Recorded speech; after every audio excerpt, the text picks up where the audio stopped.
Do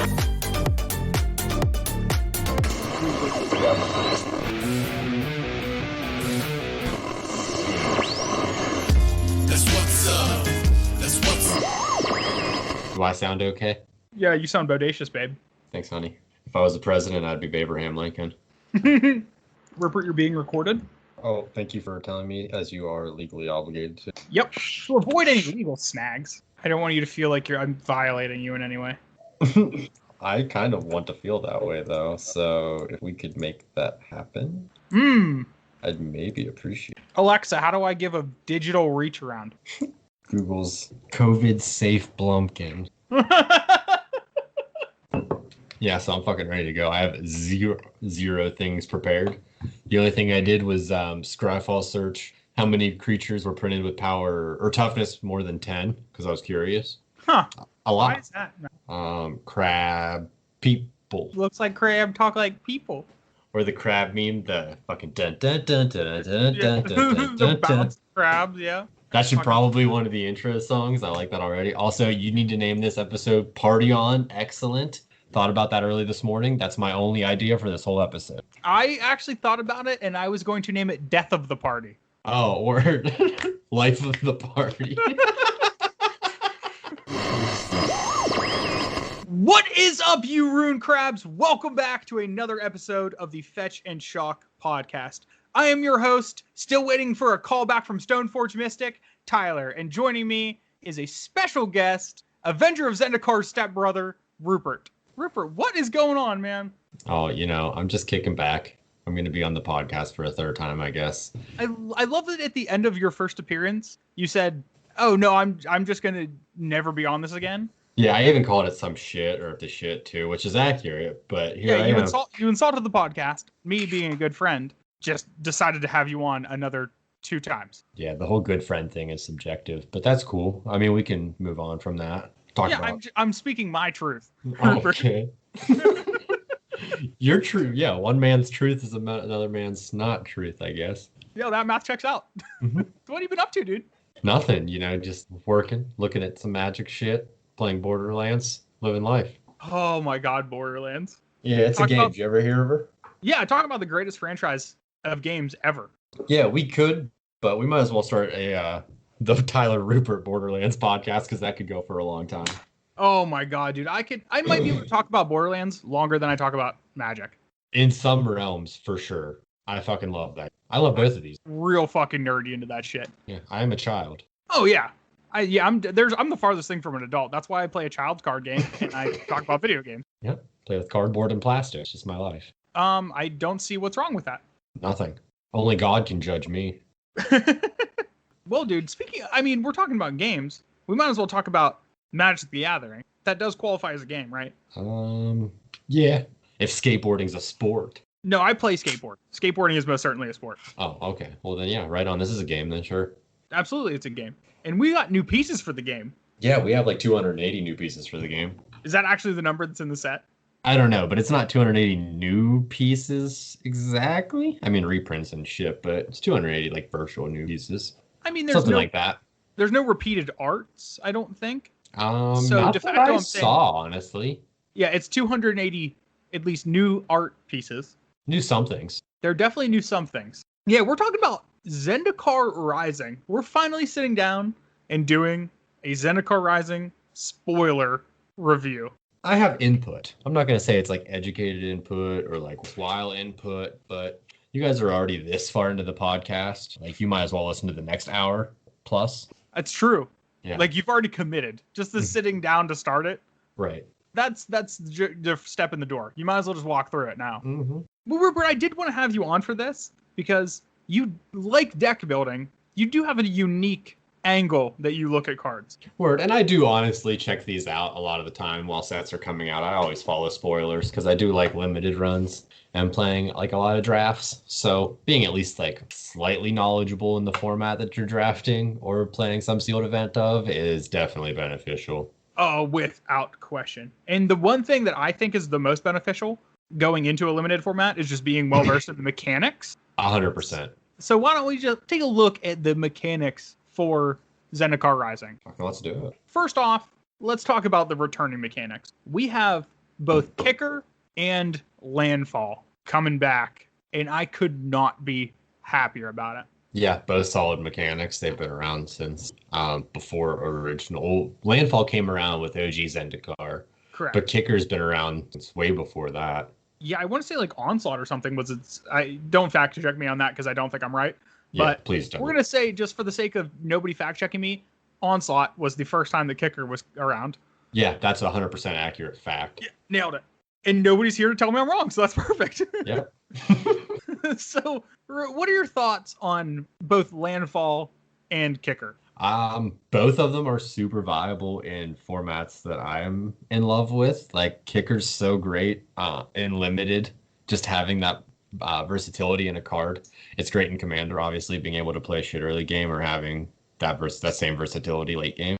Oh, yeah. And then Landfall, I mean, like, if your deck's not running lands, I want to see it. You can honestly put Landfall to so much shit, but Landfall centered decks are awesome. Heavy land-based decks are really cool. So adding more cards to their pool, totally for that. Love both these mechanics. They're very simple, cut and dry. I'm totally behind both of these being back in. Absolutely. And that's, like, you just brought up a good thing about Landfall. It is such a incredible mechanic because it makes the game just more fun in general. Like, if you don't have a mechanic that capitalizes off of you drawing, like, your 10th land in a game of Limited, like, that 10th land is going to feel so bad. But there's times in limited formats that have Landfall, and I don't think Zendikar Rising is going to be any different. But you're going to draw that land off top, and it's going to feel bad initially, but then you're like, oh, I can play this land and get this trigger, and like this guy gets bigger, and then this guy will make a token, and then something will happen with this, and it makes that land feel so much better. It gives it insane value after that. Yeah, that feels so good. Yeah, and Kicker's on par with like cycling in my book. Both of them, like, Kicker's super versatile. Kicker's one of the greatest limited mechanics of all time. Because like you said, yeah. it like early game, those cards are good. Late game, when you do draw that, like, again, that 10th land off top, it makes those Kicker spells so much better. Like, they're impactful early game. They're even more impactful late game. And it gives those cards a little bit more play than just, oh, I have this garbage 2/2 that I don't want to draw on turn 10. But now that I can pump another 5 mana into it, now it's a 5/5. Right, or it comes in with X counters or whatever, or it's returning a card from my graveyard to the battlefield for a fucking really reasonable cost, as we might see later. There's some insanely reasonably cost Kickers set. And Kicker is such a cool mechanic too because it's so simple at the very baseline that when they throw Kicker on something and it does something unique, that feels awesome. Like, it's such a simple mechanic to get your head around, but it's so versatile in its application. You just got to be stoked on that. Yeah, for sure. And with a lot of them, set for Landfall. Yeah, and a lot of the cards with Kicker come in so low casted that, like, it already gets my goat. Because, like, I see a 1 or a 2 drop creature, I want to know what the fuck it does if there's text on that creature. So, like, adding that to it, even if it's a rare or mythic, it's up my alley for sure. You can't beat those two mechanics. Like, all-time great mechanics for limited, for constructed, for everything. That's definitely a big plus coming back to Zendikar. But 2 old ones, we got 2 new ones. We do have 2 new ones. Yeah. Let's start with the one that I think is less fun, but more powerful. Yep, exactly those 2 things. That is the double-faced modal cards. Yeah, speaking of versatility and early late game application. These cards are disgusting. And we'll talk about some of the more powerful ones when we get into the actual cards. Of course. But basically the gist is that these cards have one side that is a land and one side that is a spell. Whether it's a creature or enchantment or instant or sorcery, it can vary. But one side is guaranteed a land, the other side is guaranteed something else, unless it's one of the land ones, which, again, we'll get into that. Which are also very fucking cool. The ones that I think are particularly potent are the spells that are lands on the other side. This could be a mistake. Some of them, for sure. Some of them at face value might seem like a little high costed, but then when you really think about its use, yeah, definitely what you're saying. They could borderline on that dangerous threshold. If they somehow aren't too good, Wizards has perfectly tiptoed that line of very powerful mechanic that isn't totally busted, which I hope that's where these. Yeah, I mean, I don't necessarily even want to see that line came close to, but I understand that the game needs to come close to it every now and again and Power level cross of these it. cards? Sure. Yeah, I mean, because like we haven't seen that line being crossed with like Oko, Euro, Oko, every single set that's come out. Hodor. Companion, fuck me. Like everything is so good. Oh yeah. Yeah, Companion didn't have any changes to it. It was so perfect right from the get-go. Yeah, and it definitely had that. You have to pay 3 mana to put it in your hand right from the jump. Yep. Let's not forget the fact that that was never a thing. I mean, it's written on the card. Except for none of that was ever written on the card because. Can you all send much us your companion cards back for on your dimes and then, pay us to have them reprinted accurately? That'd be great. Thanks. Actually, all you have to do, it's really simple. You just have to send it in. You obviously have to pay for the stamp. Send your cards in. Of course. We have an intern that we're not paying. They're getting credit for their class. And they need to have at least a master's. Yeah, and they're going to. I don't know what's above a master's degree, but they need it at least. That's a doctorate degree, is what is above a master's degree. Don't be talking fancy to me, all right? They're doctors of art, and they're just going to color on the cards. Pay 3 mana, just in real small. Got to read fine print, boys. But yeah, the flip cards are pretty cool. But I think the power level is just through the roof. Like early game, it's a land almost 100% of the time. But late game, it's almost 100% of the time going to be that spell. That versatility is inherently so good. Like you just get to run like 4 additional lands in your deck. You never get land screwed.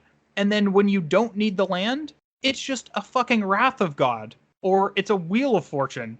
Or it's one of these other a million things that these cards do that it's just nuts. Yeah, 100%. Honestly, thinking about it, it's kind of like how I think about lands when I'm dealing with Pauper Commander, not to immediately obviously compare it to that, but like you have to have that utility in the lands in that format. And these kind of have equivalent utility that I'm looking for. And like obviously the power level is far and away from what I usually look at. But in the same exact light, I'm feeling these cards. Well, actually, I think that's a really good analog because some of the lands in Pauper Commander that you use as like spell lands, I guess, like desert and things like that have an ability.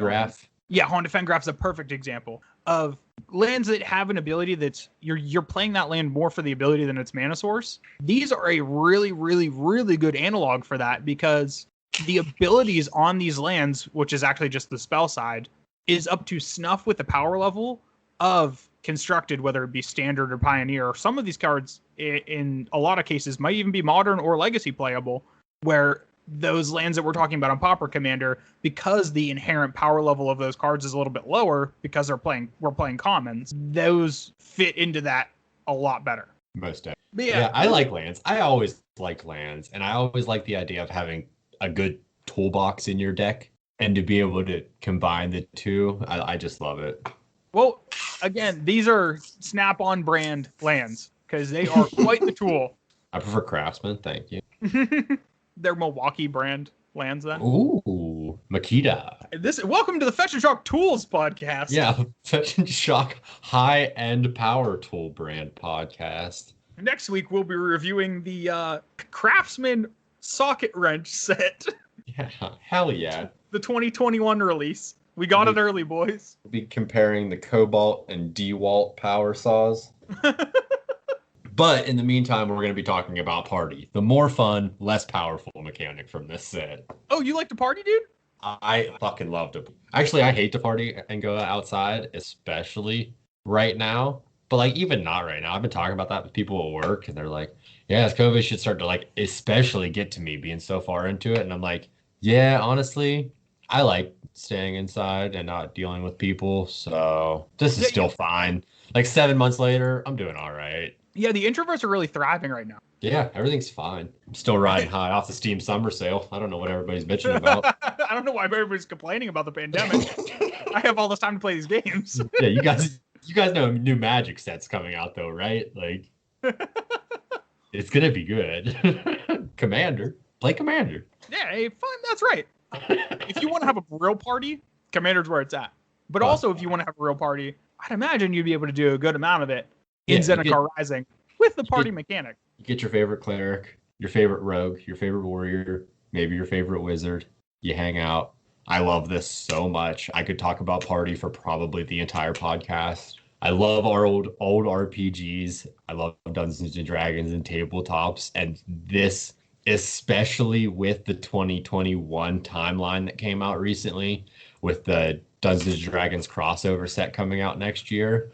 Oh, I'm fucking happier than a clam right now. I really enjoy Party. Like, that's such a cool mechanic. But for those of you who don't know, Party, it is a mechanic centered around having different types of creatures in your party. So your party can consist of, like Rupert mentioned, a cleric, a rogue, a warrior, and a wizard. And if you have any number of those, or possibly all of them, the cards will either be cheaper or do something else in addition to their normal ability based on how full your party is, right? Right. An asterisk to that, only one creature can fill each of those one roles. So your shapeshifters are just one of those things. Some cards in this set say that they are all of those things, but they're still only filling one role in your party at any given time. Yeah, so even let's say if you they're have all of those potential roles. Yeah, if you have a creature on the battlefield that's a rogue wizard, it can be a rogue or a wizard, but it cannot be both in your party. Correct. Which, I mean, if you think about it in the sense of like that old school RPG, like tabletop RPG mindset, in order to have a full party, you can't just have two dickheads that are a wizard rogue and a cleric warrior. Like, Right. that's not a full party. Correct. I love this mechanic as well. And honestly, if you could really have flavorful. one shapeshifter on board with some of these cards that say full party and shit, it'd be so fucking broken. We talked about the other thing being on that threshold. This would be so far past the threshold. Oh, absolutely. Yeah, if you just had like shapeshifter and it covered all the bases, this mechanic would be over the top. 1,000%. I mean, even then, I think you could probably build a sweet commander deck around Party, especially if we get Party revisited in the D&D set. Like, there could be a Party commander deck that would be sick. Oh, hell yeah. There's already been some legendary party creatures that came out. There's a 5-color party commander. Are you that talking came about out. Tazri? Yeah, probably. Tazri, Beacon Yes, of Unity. I am. We're getting there. We're getting ahead of ourselves. Let's not do that. We're not done talking about party yet. Okay. Well, I mean, we can talk about Party as we're talking To about be specific, Tazri. I'm not done talking about party yet. Okay, I'll put the Tazri on pause then. I didn't even think about it potentially showing backup in that D&D set, but that would make sense. Or if they had like a complementary mechanic that comes out in that set, that would also be super rad. Because we've obviously seen Magic crossover into D&D, but we've never really seen D&D crossover into Magic, which is fucking tight. I'm so stoked. It's way cool. And then before we get too far into the spoilers, we did just kind of BS about this the other day. Not necessarily a party-based commander deck, but a party-based commander format. So you take the party idea and maybe instead of having the 100-card singleton, you do that. What's the one with planeswalkers? And you have one equipment or one spell with it. What the hell was that thing called that sucked ass? It lasted like 10 seconds. Oathbreaker. Oathbreaker, yeah. So it'd kind of be like Oathbreaker. Like you could have, it would be like a 4 or 5 person kind of party format. And you could have like a 60-card singleton with like one rogue leading your shit. And maybe they have an equipment. Maybe your wizard has an instant or some shit. And you're basically fighting this arch enemy like D&D campaign like deck that's maybe somewhat linear, maybe not, who knows, but I don't know, very loose ideas. But even if Magic doesn't do it, I mean, like, we'll just fucking make it ourselves. That's what we've done in the past. Oh, absolutely. We can refine that turd into something that's like actually playable and fun. Oh yeah, we'll polish the shit out of it. I mean, that's what we do. But like the SEG guys, the Commander SEG people, they did one really similar, like a D&D kind of take, where they all built like a deck built around like a class in Dungeons and Dragons, and then they battled it against a zombie deck. And they have why do I feel like I actually have seen this a long time ago? I think I might have sent it to you a while ago. This is a pretty old video. Yeah, for sure. This is sounding familiar, actually. Yeah, definitely. If I can dig it up, I will post it in the Discord. That's the Fetch and Shock Discord. You can find the link in the description of this episode or on our Twitter. So shout out to the Fetch and Shock Discord. But if you just build a deck like that, that has tiers to it that are more powerful, and then your team or your party just battles that. That's the perfect way to execute. Hell yeah. I just love that party idea being applied to anything. Because I didn't remember until literally right now. But when Fortnite, yeah, because I'm 10 years old, started to fucking be a thing past like its original game. Before it was like this big hit, people were just like playing it in this weird snowflakey way. And I remember watching this group of 4 homies play it, and they were each trying to take that role basically. Like one was a healer, one was a tank, one was more DPS, and then I don't even know what the fourth role would have been, but like just kind of filling those like MMO rules, but like those early RPG rules at the core. It's just a super fucking cool concept inside and out when applied to literally anything to me. I mean, you can just apply that to a lot of different things and it works out great. Fuck, you could pick up Pokemon Red and find a way to incorporate the party concept into your Pokemon party if you really wanted to. Yeah, you could have like a tanky Pokemon, you could have like a very like specialty Pokemon, you could do all this. That's pretty much what Pokemon is. Pokemon is Dungeons and Dragons. Oh my god, we just cracked the code. Are you seeing all these numbers and shit like we're in the Matrix right now? Because that's what I'm seeing. A. My head is spinning.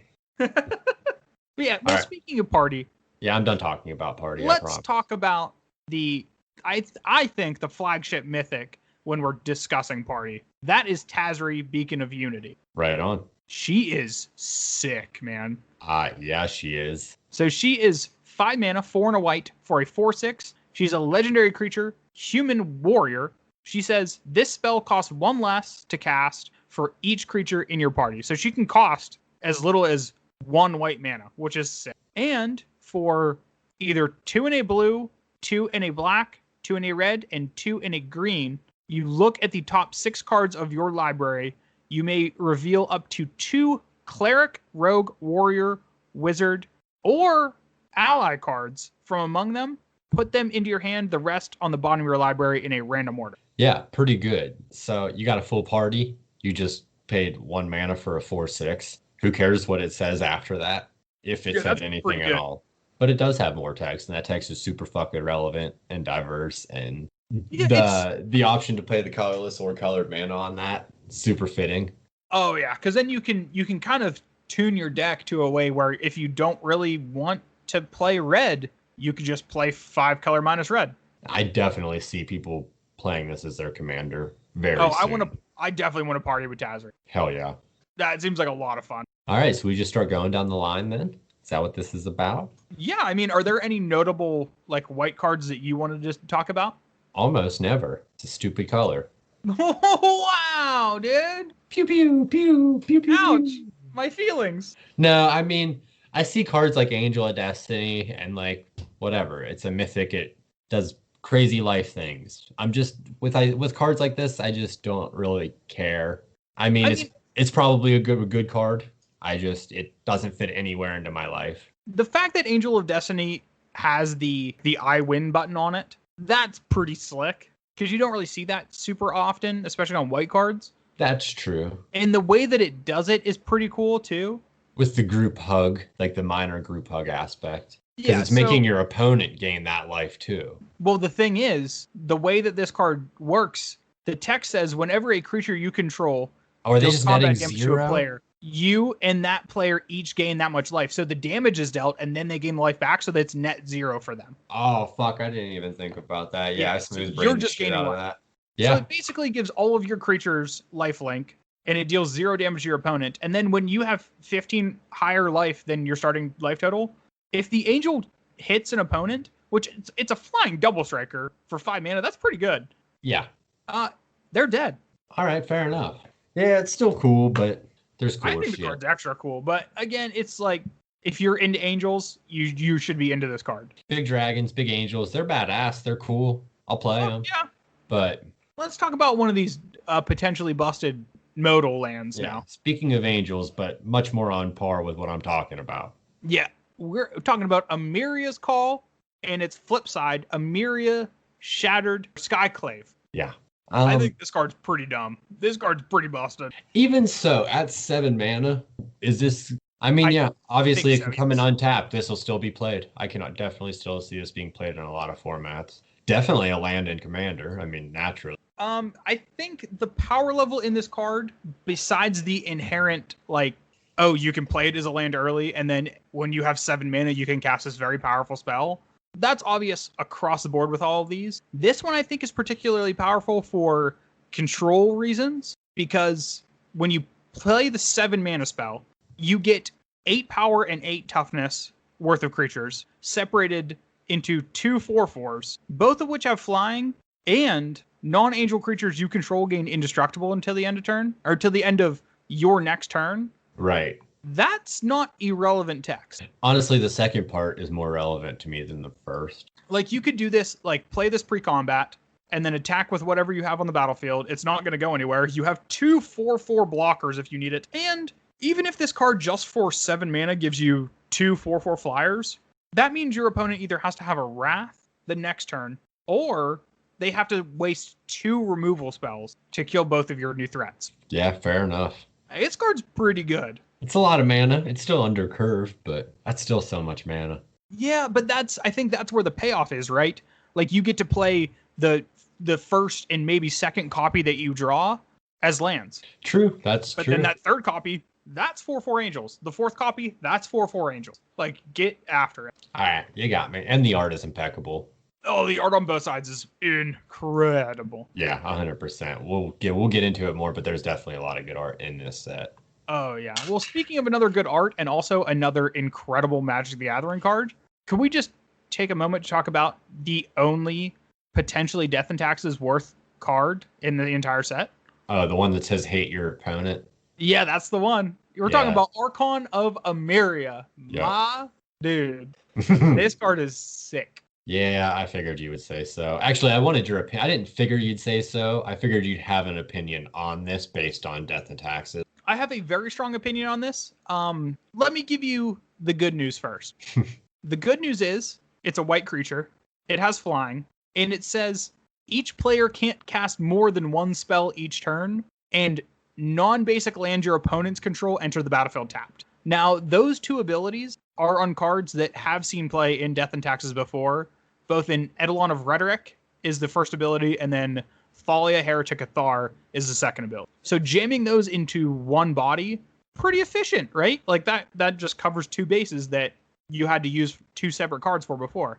Fair. Putting it in the air also helps. Yeah, it does. It does have flying. So the flying part, I mean, it tangles with Delver.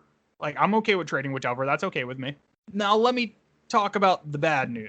The bad news is it's 3 mana. Yeah, that's a lot. The 3 mana spot, especially in Legacy Death and Taxes, is very, very highly contested. There are absolute hitters in that 3 mana spot that are just irreplaceable. Yeah, you're going to play your Flicker Wisp. You're going to play Sanctum Prelate. You're going to play Recruiter of the Guard. And speaking of Recruiter of the Guard, this can't be fetched by Recruiter. That's a big, big issue. It being a 2/3 and not a 3/2 really sucks shit. Because if you want to play this card as like an impactful threat for its abilities, you have to play more than 1. Where if for a lot of those other like Silver Bullet cards, you only have to play 1 because you get Recruiter, and the Recruiters are essentially your second, third copy of that card. That makes me feel on the fence about this card. I'm like 51% that this is definitely playable in Legacy in the right meta, but the 3 mana makes me skeptical.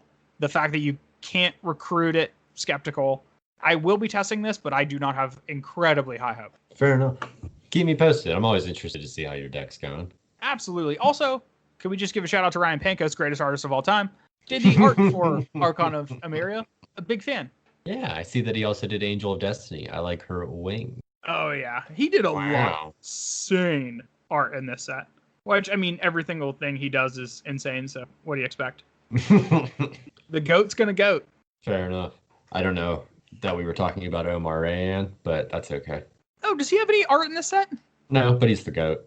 Okay, that's fair. I'm not going to disagree with that. All right, moving on. We got a sick party card. I love 1-drops. They tickle my fancy. This is what I'm talking about. Oh, yeah. We're talking about Archpriest of Iona. Shout out to Iona. Who the fuck's Iona? Is that a thing in Magic that I probably should know about? Absolutely. Iona the 7/7 angel that enters the battlefield and you name a color and opponents can't cast Oh, spells of that word. color. Yeah. Okay. I do know who that is. Yeah, 100%. Iona is a very powerful Magic the Gathering card. Yeah. I mean, obviously, this thing comes down as a 1/4/1. So, right off the bat, pretty cool with me. So, you got your cleric. You need 3 more.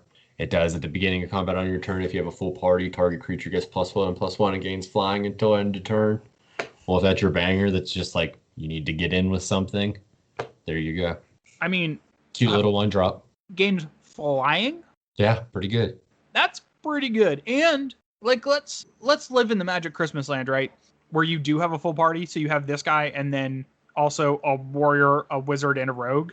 Or if you're if you're missing that cleric and you drop him on turn 4 or whenever you get that thing out, whenever you hit your full party and you drop him as your full party, he comes in as a 4/2 for 1 that has immediate application in combat. Yeah, and he can just be a 5/3 flyer in combat. Yeah, fair enough. And for 1 mana. He isn't legendary. That's a real thing. Fair enough. Like, let's play your aggro deck. Let's have this as a 1-drop slot, and let's get busy. I want to throw this white weenie around, baby. Let's go.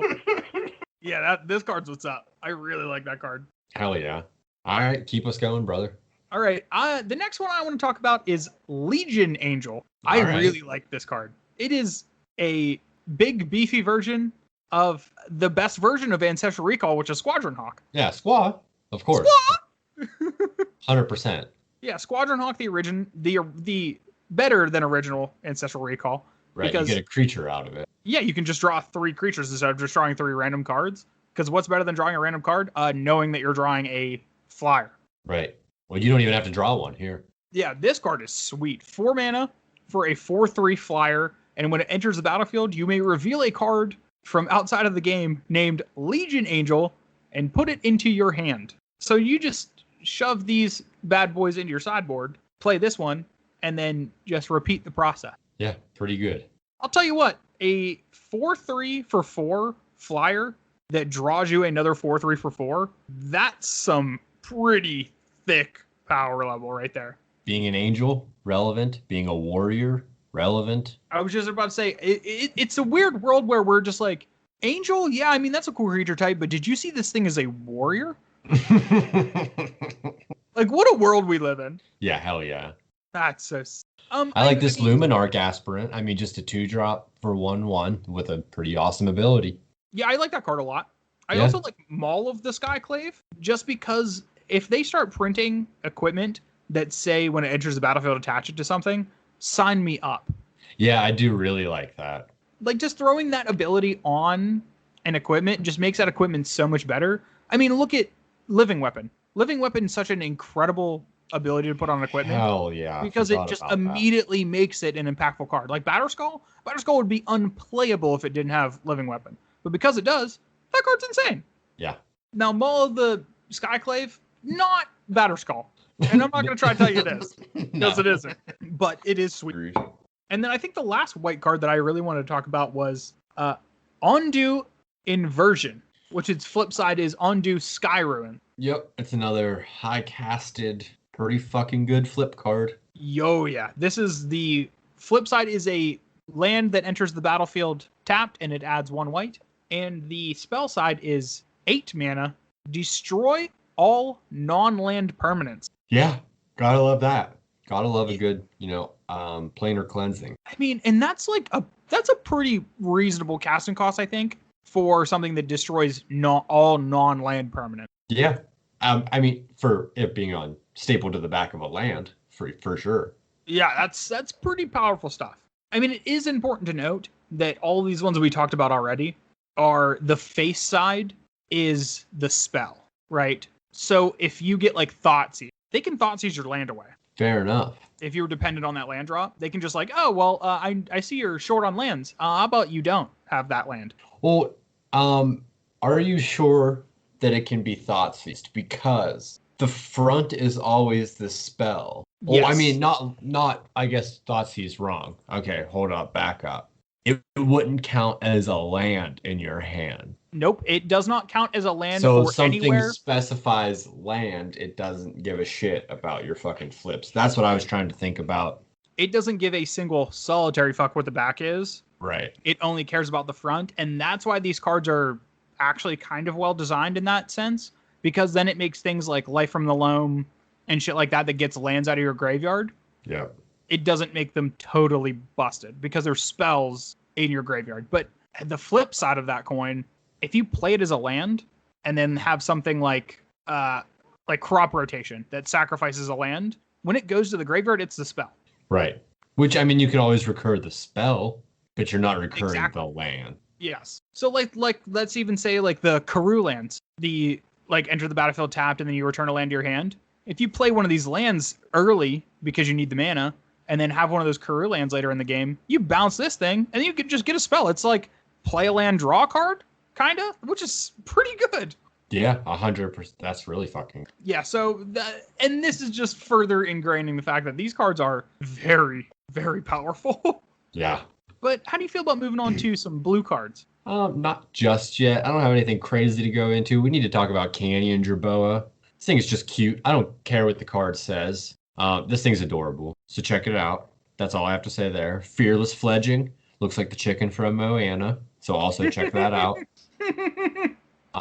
I love Journey, or like O-Ring cards. Oh, and the fact that Journey to Oblivion Right. is a little bit of Journey to Nowhere, a little And bit of Oblivion Ring. It's it's so cool. That's the a art is flavor super home run. fucking Kool-Aid Man, and I love it. I really like this card. Being able to O-Ring for fucking one is super cool. Not that that's really gonna happen all the time, but just really good. Sucks that it's uncommon. Same with Kite Sail Cleric, but obviously that thing is going to be uncommon. But like a 1/1 with flying for 1, really good. Kicker cost, yeah, crazy. Solid. That's insane. Yeah, that's what's up. Nothing else too insane as far as I'm concerned. No, I mean there's definitely some decent stuff printed at common with Landfall, but nothing too crazy here, I don't think. There are definitely a lot of like solid cards for limited in this set, as far as like commons and uncommons go for each color. But I want to be able to play with those cards before I actually give a grade to them, I guess, or just give my synopsis of what they are. Right, fair enough. All right, we can blue it up. All right, let's tackle some blue cards. Deal. Do we want to start with everybody's least favorite blue planeswalker, Jace? Yeah, sure. Tell me why this card matters. I don't think this card matters a ton. I didn't think it did. I really wasn't blown away by this. Unless it's standard, which, I mean, I'm not crazy big in standard right now, so I don't know. But Jace... that's still a thing? People still play that? Yeah, it turns out, yeah. Jace Mirror Mage, 3 mana, Planeswalker, for a 4 loyalty Planeswalker. But he has Kicker, which I think is cool that they put Kicker on a Planeswalker. The Kicker says that whenever he enters the battlefield, if he was kicked, create a token that's a copy of him, except for it's not legendary, and it starts with 1 loyalty, which... I mean, if you just pump out like 3 of these, that's good value. Yeah. Because his +1 is Scry 2, and his 0 is draw a card and reveal it, remove a number of loyalty counters equal to that card's converted mana cost from Jace. So it's kind of like a Dark Confidant, but on a Planeswalker. Fair enough. All right. Which I don't hate. Like this it's card an is interesting card, engine. But... I mean, in the world where you get to kick him even just once, the token copy gets to scry you 2, gets to find you a card that hopefully doesn't kill the first one, and then the first one gets to draw that card. So you're paying 5 mana for a Preordain, which isn't great, but if you get to do that every single turn, that's pretty powerful stuff. Yeah, there's definitely a lot of dependence there, but like being able to do it that second turn. Yes. If it doesn't die, right, that repeatable ability is very good. Yeah, especially with the second one only coming out with 1 loyalty. Yeah, the first one's going to drop and basically have 5 on your opponent's turn, but that second one's going to be rough. I mean, even if it even lives, because if you're using its 0 ability, its mirror image isn't going to live. Yeah, unless you draw land off top. Right. Which at that point, if you're dumping 5 mana into something, you probably want gas. You probably don't want to rip your land off the top. No. Nah, it's all right. It's pretty neat, I guess, for not being the biggest fan of Planeswalkers. It's pretty cool, or Jace for that matter. Yeah, I don't think he's awful. I'm not in love with the card though. It's neat. Move on. Fuck him. All right, do you want to talk about Seagate Restoration, the blue mythic rare land? Yeah, this one's one of the definitely more insane ones. This one's more insane than the white ones, in my opinion. Yeah, Seagate Restoration's pretty nuts. It is the blue version of the flip land, so the land side enters the battlefield tapped unless you pay 3 life. And the spell side says, draw cards equal to the number of cards in your hand plus 1. You have no maximum hand size for the rest of the game. Yeah, that's a big sentence right there for the rest of the game. Oh, yeah. It's Hold like on, fucking wait. City's Blessing, basic. My phone's ringing right now. Oh, it's Commander calling. Hello, Commander?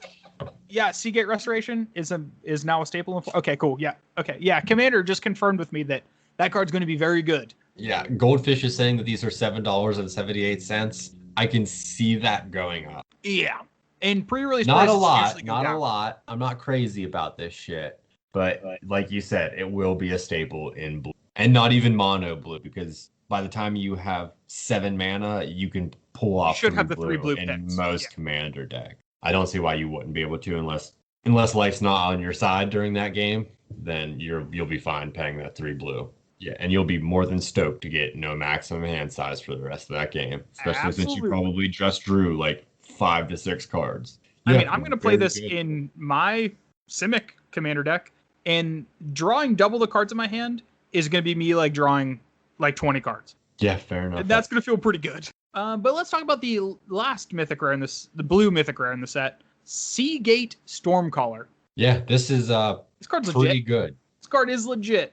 Yeah, talking about those low cost, reasonably cast kickers. So yeah, this is a 2 mana for 1 and a blue, 2/1, and then when it enters the battlefield, you copy the next instant or sorcery spell with converted mana cost 2 or less you cast this turn. And then if you kick it, which the kicker Just is straight 4 and up. a blue, which You is don't a have lot to of kick mana. it for that to happen. No, It's you a don't. 2 That's just mana what the card does. 2/1 that copies your next low cast spell. Yeah, That's it. It's Straight up about, awesome. It's about as close as we're ever going to get to Snapcaster Mage without actually being Snapcaster Mage. Right. Like in the world where you're just playing like the tempo game, Bolt, Snap Bolt, and Bolt, Seagate Stormcaller Bolt is less mana, That's far out. which is sick. Like the application isn't going to be the same because obviously this one does not have flash, Which so it is a doesn't give you the ability to play around major instant speed deal. stuff. Right. Yeah, definitely a thing. But again, sometimes you don't need flash on Snapcaster Mage. Fair enough. So I think in Standard and Pioneer, this is going to do a very good Snapcaster Mage impression. And I definitely cut you off. We didn't even get to the kicker. Oh yeah, the kicker cost for an additional 4 and a blue on top of 1 and a blue. Right. You get to copy that spell twice. Yeah, instead of just the once that you do for 2 mana. That I see coming into play a lot less frequently. Oh, But 100%. That'd be 7 mana to cost. You want 7 mana to cast 2 bolts? Or 3. I guess it'd be 3 bolts. 9 damage, 7 mana. That's still, a good rate, bud. That's still pretty good. Yeah, it ain't too bad. I mean, you're doing 6 damage and getting a 2/1 for 3 mana. 1 red and a blue. I think I would much rather do that. That's pretty fucking good. Yeah, this card's insane. I think Absolutely bonkers. there's a card in blue that you might be particularly fond of, though. Is that different than Seagate Stormcaller? That's Is it different, yeah. Is it a big bad crab by chance? Maybe. Yeah, because there's a 017 that got printed. Getting printed. It's printed. It's ready to get sold to all you nerds. But it's a fucking 017, and that's the greatest toughness that's ever been printed in a legal set. The fattest ass ever. There's a crazy 99999 card that's from some unset, but that doesn't matter. Yeah, the big fuzzy monster. 017? This thing is fucking awesome. That thing is sick. Like 4-drop for a 017. What's getting past this aside from, most removal? But past that, spells your opponents cast the target. Cherix the Raging Isle costs 2 more to cast. Something like not irrelevant, pretty cool. This is a legendary creature. If you're really into crab-based decks. I'm a Or crab, I'm a crab. island-based decks, because you could pay 3 colorless. And Cherix gets plus X minus X until end of turn, where X is the number of islands you control, which is pretty fucking awesome. And nothing is stopping you from using that twice. Nothing is stopping you from using that 3 times if you have 5 mana. Or I I would guess say the only thing well, stopping you 5 islands rather. 17 toughness. Yeah, pretty much that. But there's Which I'm definitely cool with ways that. around that. I mean, he's gonna fit into so many fucking not so many fucking cool decks, but I know on the other podcast when we were talking about cards we want to brew around, Arcades the strategist. Oh, what's up? This guy doesn't have defender, No, absolutely not. but he's going to assign his damage with his toughness, not his power. So yeah, I'm gonna take a 17/0 that's not gonna die for 4 mana. That's insane. Like, I would be mad just on a logical standpoint of why the largest crab in the multiverse doesn't have any power whatsoever. But I'm gonna look past the logic of that just because he's of like how an cool this card island. is. So you have to power him up with the water around the island. Okay. So he's like an island. He is the raging isle. So he starts out, he's an island. He's 0/17. He's all ass. So if you get that storm brewing, you get that water going, he's going to lose his land base, get aggressive. Oh, and start basically, snapping. yeah, he's going to fucking use that power of the water. I love that Oh. flavor. I love that you just questioned that and I got to fucking think about it. Yeah, My you Zendikar just is screwed me. rising. You know what the fuck I'm talking about, bro? Oh my god. Your Zendikar is rising. I can Yeah, see I've it. been waiting like an hour and a half to use that. Oh, I can't believe you just talked me out of my my logic loop. Yeah. Now I'm on board. Okay. I didn't really think too much about it being a 0/17. I mean, I did, but not for those reasons at all. I would maybe like to see him have island walk, even though a land walk ability hasn't been used in fucking one eternity. I can see It would fit on him so well. Yeah, exactly. Like I Oh, can yes, see it this has. being Island walk has definitely been a thing. it was, but I think they moved away from the land walk. But yeah, this card is pretty neat. 100%. Yeah, super cool card. Love it. I have Don't one know more when it blue will be card played. that I want to talk about. What you got for me, Daddy? And this might be my favorite card in the set. Oh, yeah? And it's a shocker that's not the white card, the Archon of Emeria. It is Glasspool Mimic. Okay. And it is one of those, it's a flip one. The land side is Glasspool Shore. Rare, enters the battlefield tapped, taps for blue. But the creature side, which this is the cool part, it's a creature. 2 and a blue mana for a 0/0 that when it enters the battlefield, it becomes a copy of target creature you control, except for it's a shapeshifter, rogue, in addition to its other types. That means this is a spirit. And I like that. I really like that. This can become all of my favorite spirits, and this might actually be something that pushes me to build the Pioneer Bant Spirits deck. Oh, that would be cool. All right. Yeah, because that's the one thing about that deck is that I either want more lords or I want more versatility in my cards. This literally does both. And like you can collect a company into this card. I don't know, and I asked this to Twitter, and like I still am not entirely sure what the judge call on this is, but if you collect a company into this, when it enters the battlefield, do you get to choose what side it is? I don't know about that. If somebody out there has an idea, slide into the DMs and tell me, because I honestly don't know. But regardless, I think this card is sick. Like this card is low key, I think, one of the more powerful flip cards, and people are just like looking past it like it's nothing. I think this card is nuts. 100%, I can agree with that. I'm giving this card a closer look art-wise. Oh, and I know that people care about, words, but I did not pay attention to the land or the art on the land aspect of this card. Oh, like where it has the person kneeling down into the pool. And then you see only reflections of it walking up, of the person walking up and bending down. That's fucking insane. Well, that's the glass pool, bud. It's reflecting like a mirror. Yeah, that's so fucking good. Isn't it?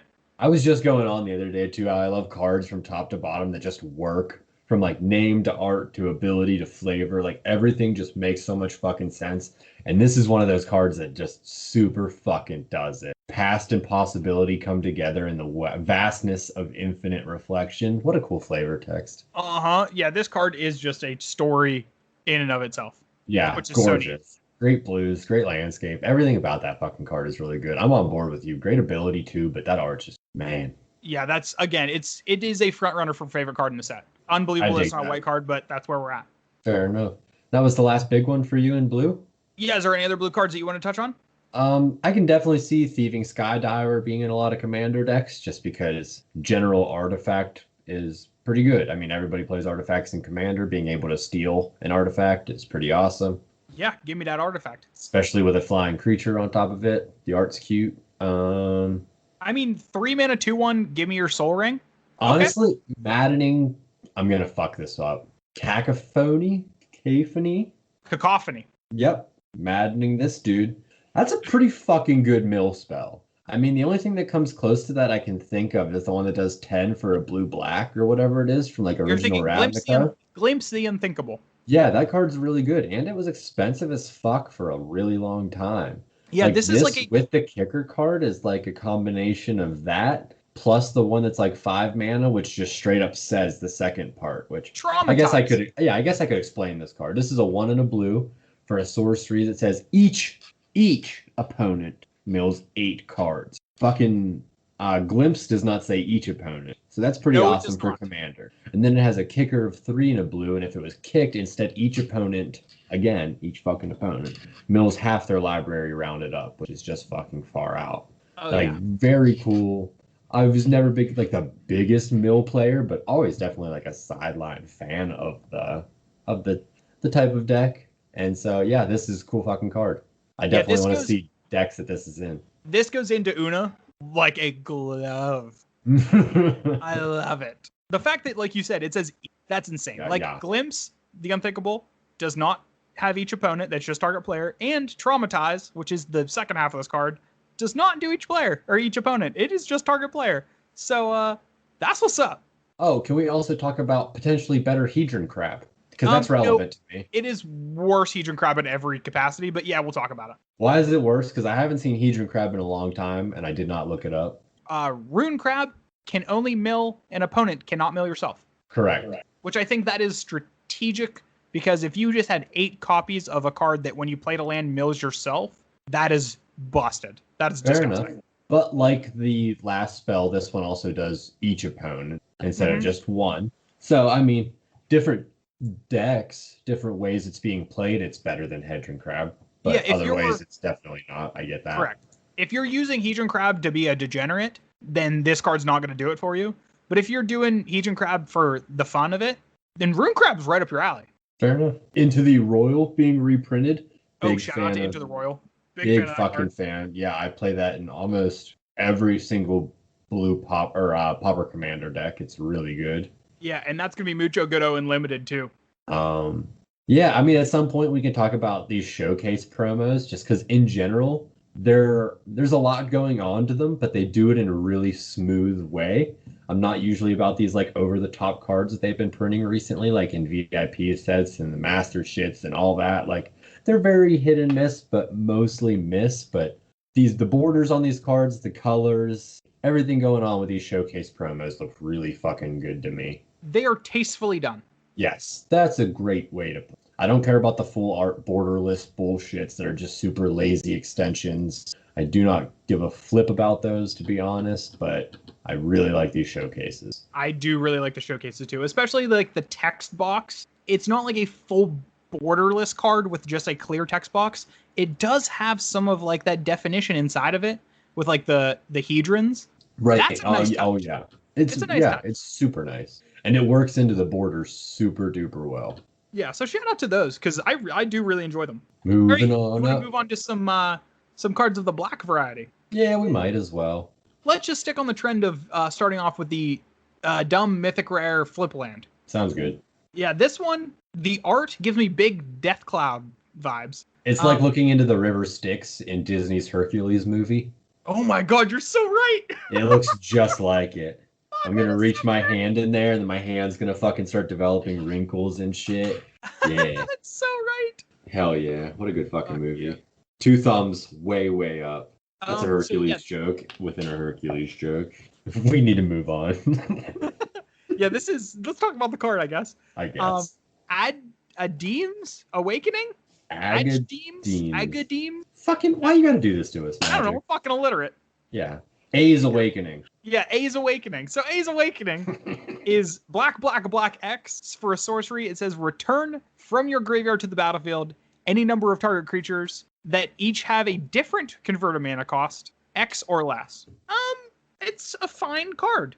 Yeah, I mean, I'm gonna say it, Commander. I mean, all these lands have a lot of application in Commander because of their utility, and not many other places are you gonna have that many different. Like, yeah, you could play this for 6 mana and get 3 cards back to the battlefield, but that's gonna be a lot of work in like a 60-card format. Yeah, To it just really doesn't seem give very this thing applicable for value. anything outside of Commander. But if you have a good sized graveyard in Commander and you play this for 8 mana, and even if you hit 3 to 5 creatures, it's going to be so valuable and so much easier to accomplish. Yeah, I agree with that. Yeah, nothing crazy. That price is definitely with this $9 tag that I see on it's definitely going to go down in my opinion, but maybe I'm fucking super wrong. No, I think you're 100% right. I think that card is going to be significantly less. But a card that I can see going up, though, Drana, the Last Blood Chief. Yeah, these next two are pretty fucking good. Yeah, both of these next 2 cards are pretty insane. But Drana is a legendary creature. She's a vampire cleric for 3 and 2 black. She's a 4/4 flyer. Whenever she attacks, defending player chooses a non-legendary creature card in your graveyard. You return that card to the battlefield with a +1/+1 counter on it. It's also a vampire in addition to its types. Yeah. That's a lot of text. Yeah, it is, and all of it's relevant. This could just be an incredible mono black like reanimator commander. It gets your opponent dead. Oh, absolutely. This is a Zach card through and through. Like, it does everything you want. It gets your opponent dead. It by itself reanimates creatures like multiple times. So it's not just like a one time you cast a spell, it's done. Like, this can just be a reoccurring reanimation thing. This card is what's up. And it's reasonably costed, too. Like, 5 mana for your commander is not bad at all. No, for a 4/4 flyer, that's a good body in the air for 5 mana with an amazing ability. Yeah, it's mono-colored commander, but even if you're not playing it as your commander, still a fucking good card, period. Yeah. And a lot of black decks. Has a lot of places it can go. And it says attacks, which is important, not deals combat damage. So as long as you get this thing sideways, right, you're getting that creature. That feels pretty good. Yeah, and I mean, especially if you throw it into some sort of like black-red deck, there's a lot of ways you can turn that sideways a lot faster. Haste this bad girl up and get her gone. Hell yeah, Tokyo Drift style. And let's talk about Scourge of the Skyclaves. Scourge of the Skyclaves. This card is pretty good too. Yeah, he just looks like such a fucking badass too, I'm not gonna lie. Yeah, the art is excellent. He reminds me of like a Dragon Ball Z character. Like, the art is very DBZ. Like, he looks like Cell. Yeah, I can't wait to watch 30 episodes of someone powering up to watch 60 episodes of them fighting. It's going to be a fucking riot. No, that's what's up. Hell yeah. Yeah, this is Cell's 46th form, I think. Is actually Scourge of the Skyclave. But yeah, this card is 1 and a black mana. And it says, whenever you cast this spell, if it was kicked, each player loses half their life, rounded up. The kicker cost is 4 and a black. And it also says Scourge of the Skyclave's power and toughness are each equal to 20 minus the highest life total among players. So, this is a weird one. This is hard to judge. It is, but I don't see this coming down and not being like a fucking 5/5. Oh, I agree. At least for 2 mana. Yeah, all it has to be. You gotta kick it. So it's gonna be 7, I guess, for that insane shit. But I mean, if your opponent, like in the world of Modern, where people are fetching and shocking and stuff like that, hey, shout out Fetch and Shock. Good one. In that world of Modern, this thing is just very often, like you said, going to be just like a 5/5 for 2.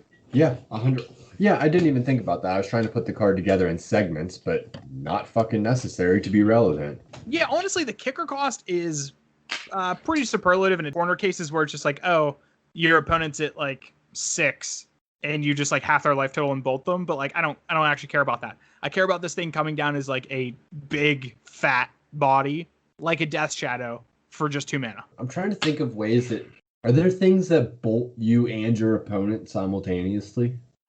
I'm sure there has to be something out there, right? Because if there's anything turn 1 you could do reasonably to just drain you and your opponent decently and equally, dropping this guy turn 2 has so much fucking value, it's insane. I love this thing.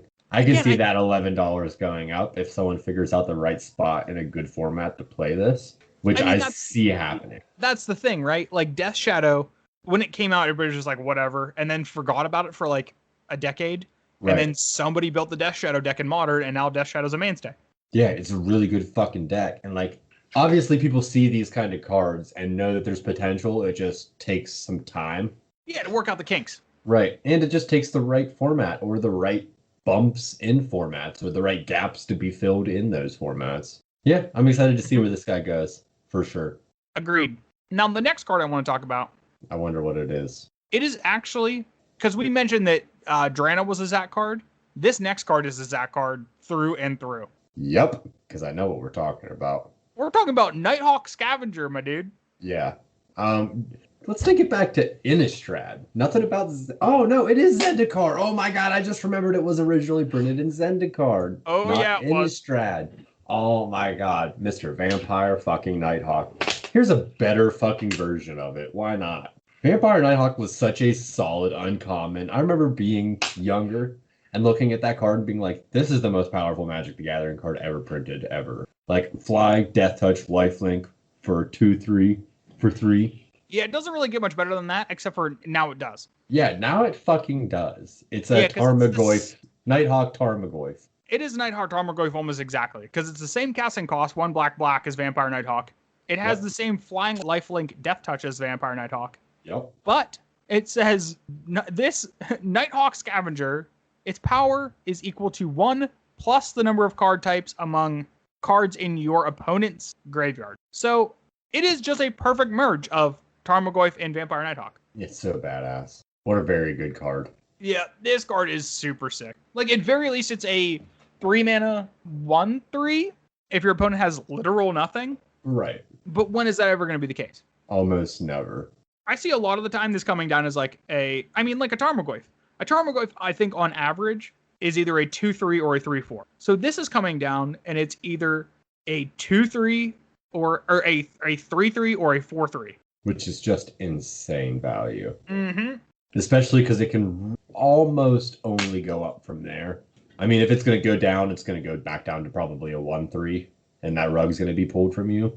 But, I mean, it's probably going to be a nice gradual increase up to 5 when it plateaus, more or less. Yeah, but also, it doesn't have the thing with Tarmogoyf where if they clear graveyards, Tarmogoyf's just useless. This thing, if you clear graveyards, is still a 1/3 flying lifelink death touch. Like, it can still tangle. Yeah, it can definitely still be a removal spell, honestly. Yeah, so shout out to Nighthawk Scavenger, making Tarmogoyf look like child's play. I don't know about all that. It's kind of close. Yeah, I can dig it. I really dig it. I do want to touch on Null Priest of Oblivion, another one of these 2-drop kicker cards. 1 and a black for a 2/1 Menace and Lifelink with a kicker cost of 3 and a black when it enters the battlefield. If it was kicked, return target creature card from your graveyard to the battlefield. Just pretty good. Another just solid 2-drop with late game shit going on. Yeah. I like it. Nothing crazy.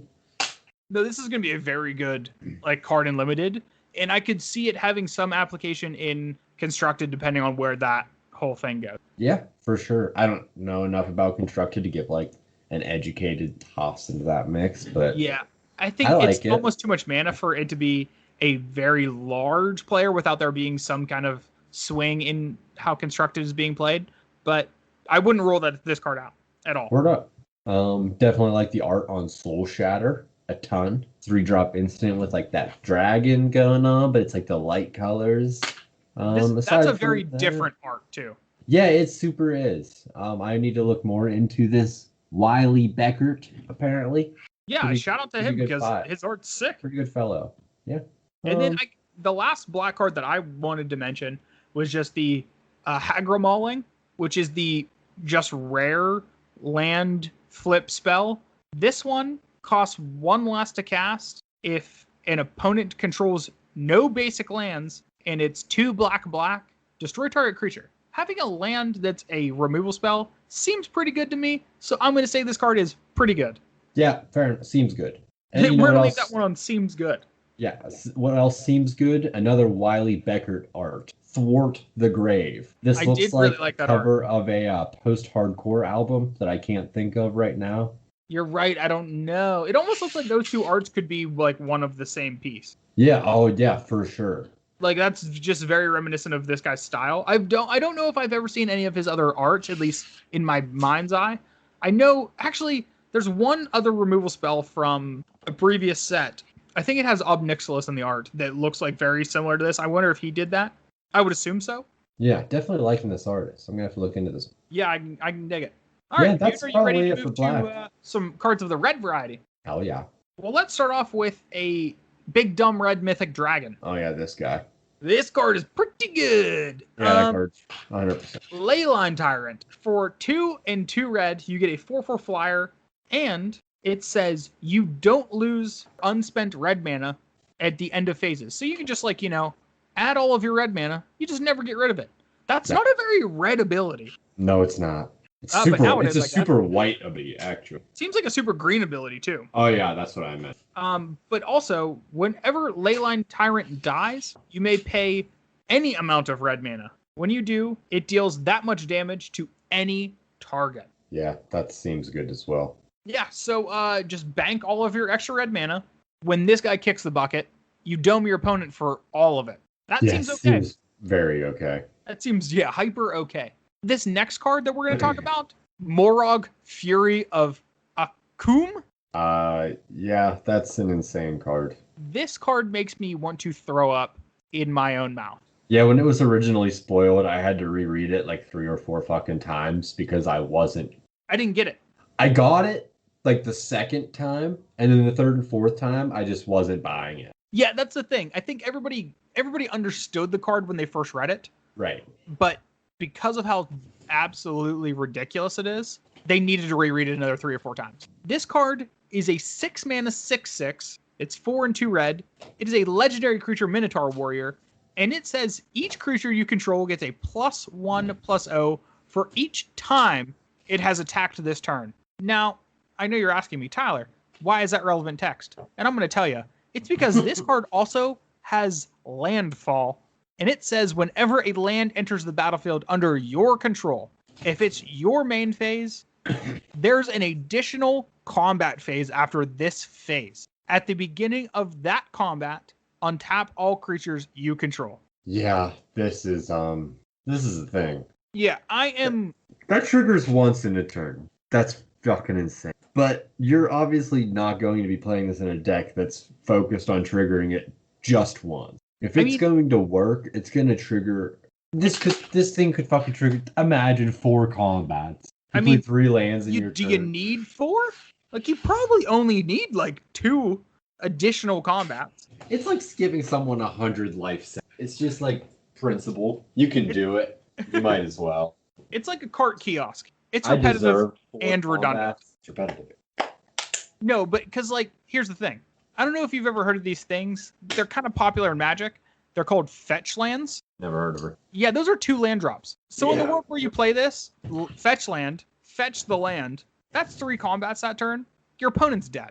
Yeah, this is going to be played a lot of places. Aside from Commander being 6 mana, is this going to show up anywhere else? I think I'm going to be hard pressed to find a world where this doesn't see play in Standard and Pioneer. Okay, or I don't think this is ever going to be a Modern card. I don't think it's ever going to be a Legacy or Vintage card, obviously. But this card, just on power level alone, if this somehow doesn't find its way into a Standard deck or making its own Standard deck, I'd be amazed. Yeah, I definitely also want to see whatever card it was before that I need to follow that I already forgot about. Must have been important. I definitely want to follow this one too and see what deck it ends up in. Oh, the black 2-drop. I definitely want to see what decks both of these cards follow. Yeah, that would be a very cool. Are there any other red cards that you're particularly interested in? Fuck, just 2 for you, bud. I mean, there are some other cool ones. Yeah, I like this warrior. It's the 2-drop. Nothing crazy. I definitely think this magmatic Chandler is going to be a thing in Standard. I don't know enough about Standard and Pioneer, but a 4/4 for 2 is definitely possible there. Oh yeah, absolutely. Like I definitely see that thing going places. It kind of reminds me though of like that 1/1 angel or the 3/3 angel that you can't play your first few turns, but Oh, it Sarah has like Avenger. yeah, but it has It's like a white, bunch of white for crazy 3. shit. Yeah, Yeah, it's and kind of like that, you but cannot red I feel cast like it you can until but turn this 3. feels yeah, but this feels way better. Honestly, like you can get this Absolutely. down a lot faster. I agree with that. Um, Goblins are fun. The end. Oh, Are- wait. Really like this Wayward Guide Beast. Really like Oh, this card. I It's mean, a it is just 1 a red for a 2/2 trample and haste. When it deals combat damage to a player, bounce a land you control to its owner's hand. Definitely going to be cool in a landfall format. Super fucking aggressive. The art is hysterical. Yeah. yeah, it's just it's a bad version of Goblin Guide, Yeah. but Yeah. Yeah. Goblin Guide is just dumb. And So expensive. It's also dumb expensive. What it's isn't true. it? Maybe it's not anymore. It's definitely a couple bucks still. But regardless, I mean, a bad version of Goblin Guide, I'm sure can still find a home somewhere. Yeah, it's still $7. Yeah, for sure. I mean, definitely in Standard and Pioneer, where Goblin Guide is not. Very true. Absolutely. Yeah, nothing else too special in red. I love goblins, so it's fun to see a lot of those in the set. Yeah, I mean, I like the flip rare, the Valakut Awakening. Oh, It's the like, X one? kind of like Oh, Wheel no, of that's the Fortune. Mythic. Yeah, the mythic one I'm not too excited about. The Yeah, X spells or whatever. XX or it's Or X X red burn. red, where I mean it deals X damage divided as you choose among any 2 target creatures or planeswalkers. If X is 6 or more, you deal twice X among those targets instead. I mean, it's a removal spell, but it's red. Like you really just want to be going to the head with stuff like that, and Right. it can't do that. So I'm not sold. Fair enough. I'm actually definitely not done with red. We have 2 cards that could see play in not just standard Commander Pioneer, but like, good formats. Oh, Well, like at what? least at least one, potentially. Maybe this Akaum Hellhound. I think the Okay. Skyclave Geopeed is way too high costed, but there's other landfall things like this. It's a 1 red for a 0/1 with landfall. And when it triggers, Hellhound gets +2/+2 until end of turn, which I mean can be pretty fucking good. I know that I don't think it's this one, but I know that there's a decent pump landfall trigger in this set that came out that does some good fucking shit. Yeah, I think it might even be this one. Like I see this thing doing things. That's all I'm gonna say. It's pretty fucking general, but it's a good fucking card. You're talking about the Hellhound, the Akum Yeah. Hellhound. Yeah, not the Geopeed. I revoke my Geopeed comment. It's still a good card. I mean, the For- Hellhound what? is also very reminiscent of a white card that came out in original Zendikar that was almost as a The link, step link. yes, exactly. Yes, that's what It's I'm trying the to fucking exact think same of. card But with red. 1 white, 0/1 landfall +2/+2 until the end of turn. Yeah. And that card saw play in Modern. Modern is a very different world now than when that card was the thing, but something to keep an eye on. Right on. And also, yeah, these showcase promos, there's one for the Minotaur, the crazy ass one, and I can only imagine that price is going to be insane. And then this Spitfire, Lagak, or whatever. I love all these arts. They're really good. What do we have after red? There's another color left, isn't there? Oh, yeah. There is. It's green. And I Oh, would say yes. green cards are very good. Who would have thought? Ancient Green Warden. That card is stupid. Yeah. Like, That is very stupid. that card's dumb. It is a 6 mana, 5/7, because of course it is. It has reach, which also people out there, because you're going to be playing against this card, don't forget it has reach. You're going to get a creature blocked by this thing that has flying, and you're going to be like, fuck, I didn't know that thing had reach. It has so much other text, and your opponent's going to be like, hi, idiot, you should have read the card. So don't forget this guy has reach, because he also says you may play land cards from your graveyard, and if a land entered the battlefield causes a triggered ability of a permanent you control to trigger, that ability triggers an additional time. Sure does. That's gross. Yeah, landfall twice. Yeah, not even just landfall, but like abilities that lands have that when they enter the battlefield, like Valakut triggers twice, Field of the Dead triggers twice. Jeez. Yeah. Gross. So gross. Yeah, even just like whenever a permanent enters the battlefield, kind of shit. Like that land is going to trigger that ability. Yeah, that's Uh-huh. fucking, yeah. $25 currently. I wonder where that will go. Thank you, Wizards, for another stupid, dumb green card for Commander. Yep. Oh, God. It never ends. Another dumb, stupid green card for Commander. Ashaya, Soul of the Wild. 5 mana for a star. Its power and toughness is equal to the number of lands you control, and non-token creatures you control are forests in addition to their other types. Timmy's Zendikars are rising all over the world right now. This is the biggest Timmy card I've seen in a while. Yeah, that Cragplate Ballast too, that's a pretty big Timmy card. But yeah, this card is pretty neat. Yeah, 100%. I've never seen anything like that. Like your non-token creatures are forests, aside from like specific ones, like making just certain creatures land or lands into certain creatures, or like the Dryad Arbor. Not is it Dryad Arbor? The weird Dryad Arbor is a creature that is a forest, yeah. word. Or is a land, yeah. I always love that card. But yeah, you don't see this kind of ability a lot, and it's really neat for sure.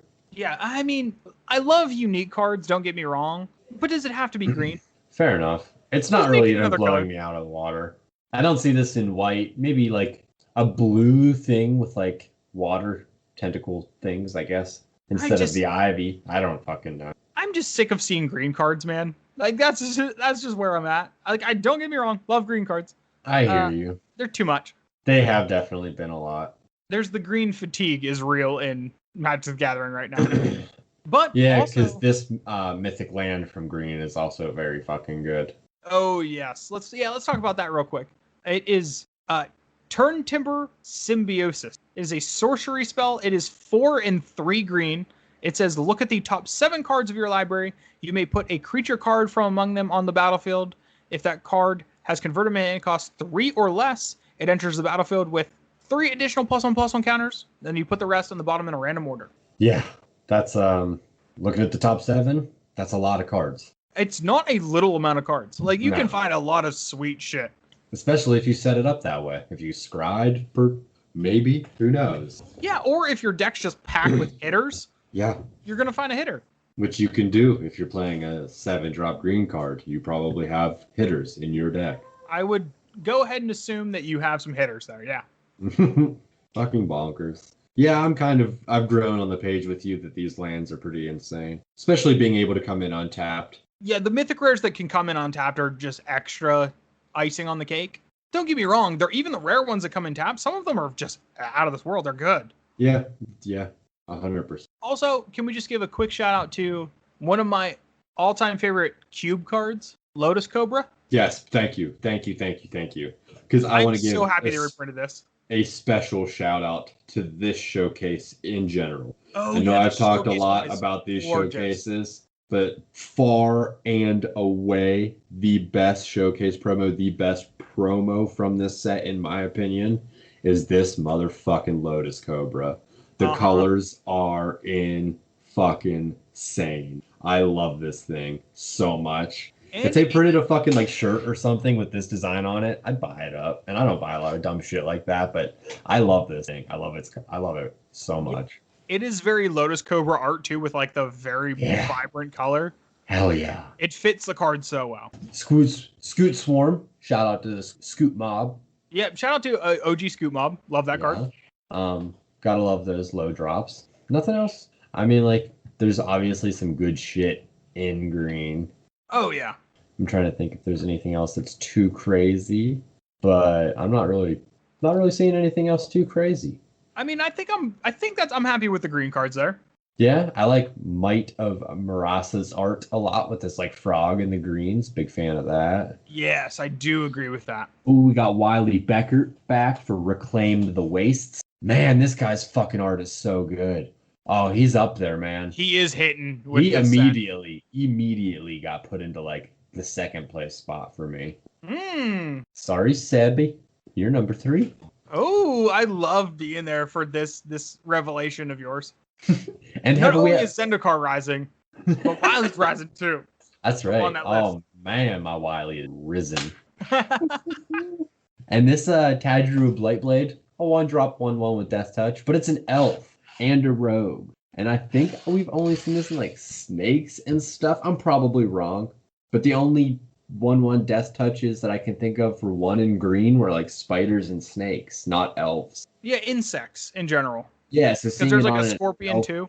may oh yeah, definitely. Or that There's might be insects. blacky, but yeah, this is those are definitely relevant relevant typing. Especially for a little bit of popper action. Yeah.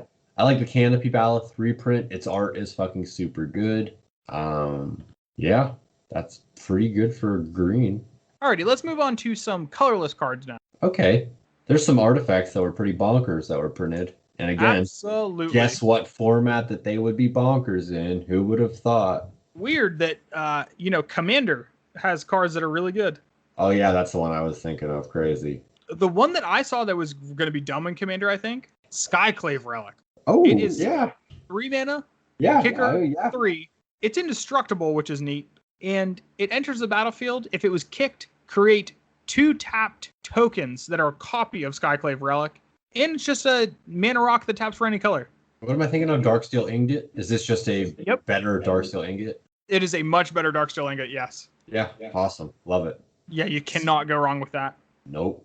There's also 2 bonkers mythics that came with this. Yes, Forsaken Monument. That is a card. Yeah. It's 5 mana, legendary artifact. Colorless creatures get +2/+2, and whenever you tap a permanent for colorless, add an additional colorless, or I guess generic. And then whenever you cast a colorless spell, gain 2 life. Sure, So why this, not? yeah, because this makes pain lands tap for 2 colorless, so it's a painless ancient tomb. Awesome. Yeah, it makes Eldrazi Temple tap for 3. Yeah, That- super fucking good for Yeah.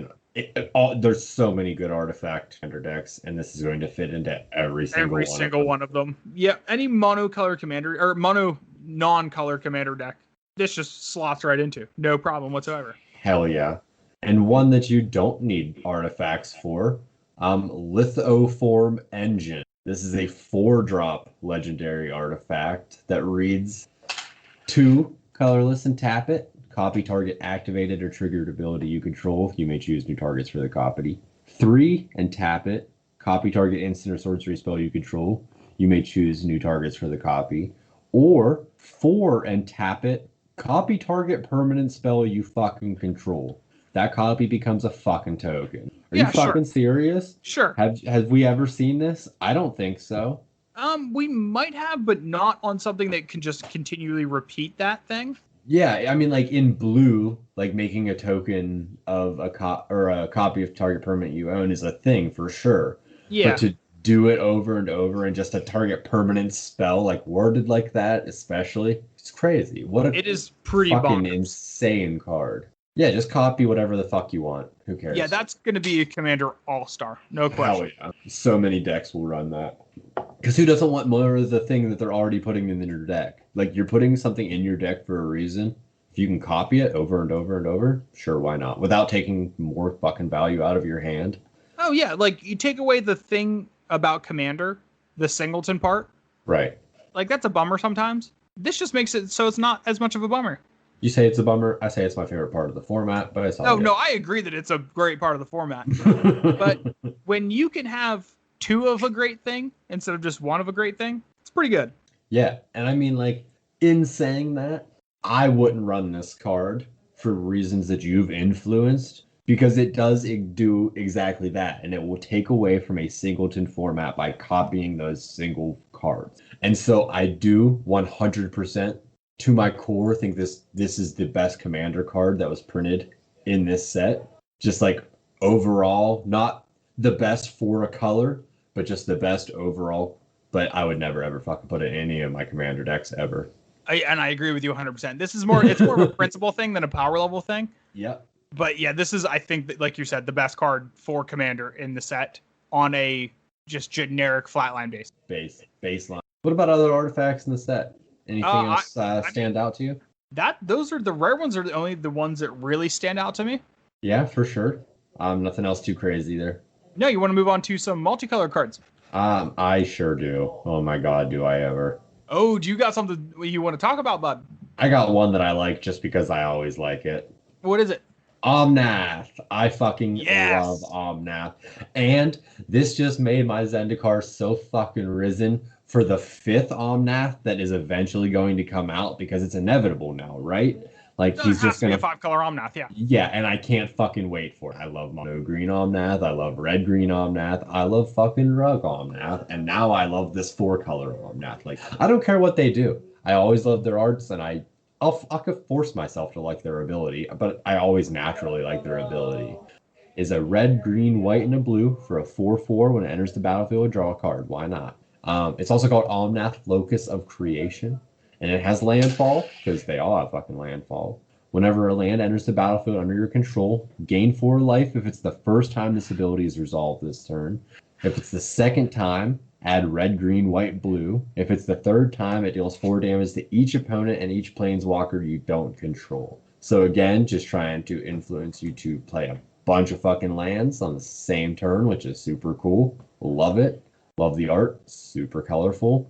It's like when fucking Aang is like going crazy avatar state and he's doing like all 4 at once because obviously it's sub black and like he's hitting all 4 of these fucking bases basically. I love this. He's Fire Nation, Earth Nation, Airbending, and fucking Water Nation all at the same time. I love this card 5 times as much as when we started talking about it 10 seconds ago. Okay, and now you've gotten me more excited about this card. Yeah. Because, I mean, it's just generically nuts. Like, the Yeah. card is insane. Super cool. 4-drop, 4/4 draw a card. Perfect. Great. I love that. The fact that all of its abilities, too, for each time you trigger like a different part of its essence Yes. as far as its color identity, that's extra cool. Yeah, 100%. Like it's coming into place, making you draw a card. There's the blue. You gain 4 life. There's the white. Second time it resolves and it's adding mana. There's the green. The third time when it's dealing 4 damage to everything, there's the red. It comes together. Like the continuity in that card is above almost any other continuity in this set, including that fucking like the glass pool fucking thing. Yes, I And, agree like, with that. By a little bit, but this far and away just takes the cake. Yeah, I really, really do enjoy how this card came together. Fuck yeah. All NAS slaps. Yeah, moving away from a power standpoint, or moving away from at least a flavor standpoint to a power standpoint. Okay. New Nissa. Yeah, newness is awesome. She's and disgusting. I do love Golgari, favorite color combo. So Nissa is a very good Golgari card. It is Nissa Shadowed Bows for 2 black green. She's a 4 loyalty planeswalker. She has landfall. So whenever you play a land, you put a loyalty counter on her. Which is fucking nuts. +1. Yeah, that's disgusting. For +1, you untap a land you control. It becomes a 3/3 with haste and menace until the end of turn. It's still a land. And then -5, you may put a creature card with convert a mana cost less than or equal to the number of lands you control onto the battlefield from your hand or graveyard with 2 +1/+1 counters. This card's gross. Yeah, if you look up the definition of bonkers in Webster's, it's that -5 ability. Oh yeah, Because you're the gonna fact get that you those can fucking get counters much so easy. loyalty. Yeah, fucking insane. Like you could turn 5, or you could ultimate that if you want to call it an ultimate. I guess. I mean, it is. Yeah, I would call it an ultimate. The first turn it comes down, you play your cards, right? Yeah, absolutely. And I mean, fucking, even if you're doing it for 4 mana, that's still awesome. You're still above curve, getting that value of creatures that value between 2 creatures or 2 permanents down or 2 spells in general down. It's fucking insane. It's super good. Yeah, Nissa is nuts. Yeah, I love it. Love it being in green black. Love the art. Love her little spear. Yeah, everything about her is great. Yeah, 100%. Do you like this Nahiri? You got comments about her? There's a new Nahiri planeswalker. She's fine. I'm not particularly happy with her, but like, she's okay. Fair enough. We don't have to talk about her. I don't give a shit. She was in the trailer. I watched the trailer. She was in the trailer. The trailer was good. It was alright. It didn't really tickle my fancy like the other trailers did, because it was more of like a story-focused trailer instead of just like we're showcasing the set with something very cool. Right. It seemed like it was more like story-driven than just cool-driven. Yeah, and I really wanted to see that little artifact thing that she has as a card, but it's apparently not a card because we have. It is not. That is true. I assumed that we would have hit it, in the colorless section a few moments ago, but we did not. So. Well, that's the thing too. They are starting to release story again on Magic, or on the Magic website on the mothership. Oh. Yeah, the weekly story segments are back. That's awesome. There's 2 out for Zendikar. I have not got to read them yet because I've been a little busy. but when I get around to reading them, I hope they give more insight into what the fuck that thing is and why it's important. Hell yeah. Yeah, if you read it, I'm sure that you'll talk about it on the podcast because you used to at least try to dabble into it when it was relevant, at least you brought it up. So yeah, now that it's back into relevancy, I do want to get back into that part of Magic because I genuinely enjoy the lore. Fuck yeah. Yeah, I do too. I just don't really follow it, but I like hearing about it. I mean, that's the same with like Star Wars. Like, I'm not the biggest Star Wars fan, but just hearing like that extra lore from like Zach and one of his homies, like Flesh, like his old college friend and stuff, like it was really cool to hear about like Darth Maul's like little side stories and shit in the Clone Wars that I would have never known about otherwise, or like Darth Maul's like brother or some fucking weird shit. I don't know. Yeah, like hearing about it's cool. tight, even if like I'm not gonna fucking read it myself. It's still fucking cool to hear about. Absolutely. Are there any other colorless cards that you are really excited about? You mean multicolor? Or yeah, multicolor cards. Yep. This Serpent I see doing some cool stuff. Like I definitely see these cards doing some cool things, but nothing's like blowing me out of the water. At least not in the rare and mythic slots for the rest of those. I like Brushfire Elemental a lot. A lot. It's a red and a green for a 1/1 with haste. It's an uncommon. It can't be blocked by creatures with power 2 or less, and whenever a land enters the battlefield under your control, it gets +2/+2 until end of turn. That's a pretty good little aggressive card. I definitely see that being played in maybe like a Gruul aggro deck. Law Mage's Familiar is just cute as fuck. I don't have to read it. It doesn't matter. It's just really cute. Just the art. Yeah. Some of these legendary creatures are cool, like the Garkmaw, Skyclave Ravager. Like that card's very, very, very cool. I like the Newland Vala. All of these multicolored rares are neat. Yeah. But and they're all going to be very cool commanders. I love new just commander options, and to add like 20 new ones. Hell yeah. Yeah, I just want to have the opportunity to kind of tinker around with what I would want to do with these before I give a synopsis of what I think. Fair enough. So that's going to be a future episode where I get to actually play with them for a little bit first.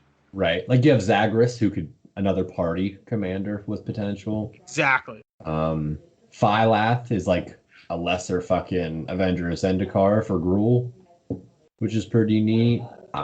Yeah, I definitely like to see what people do with commanders, even when I don't play them. Yeah, I want an opportunity to play with them before I give my final opinion. Fair enough, and a lot of them being future cheap. Episodes. And I mean, like, not that we've ever talked about it before, ever, but a lot of these are already, like around $1.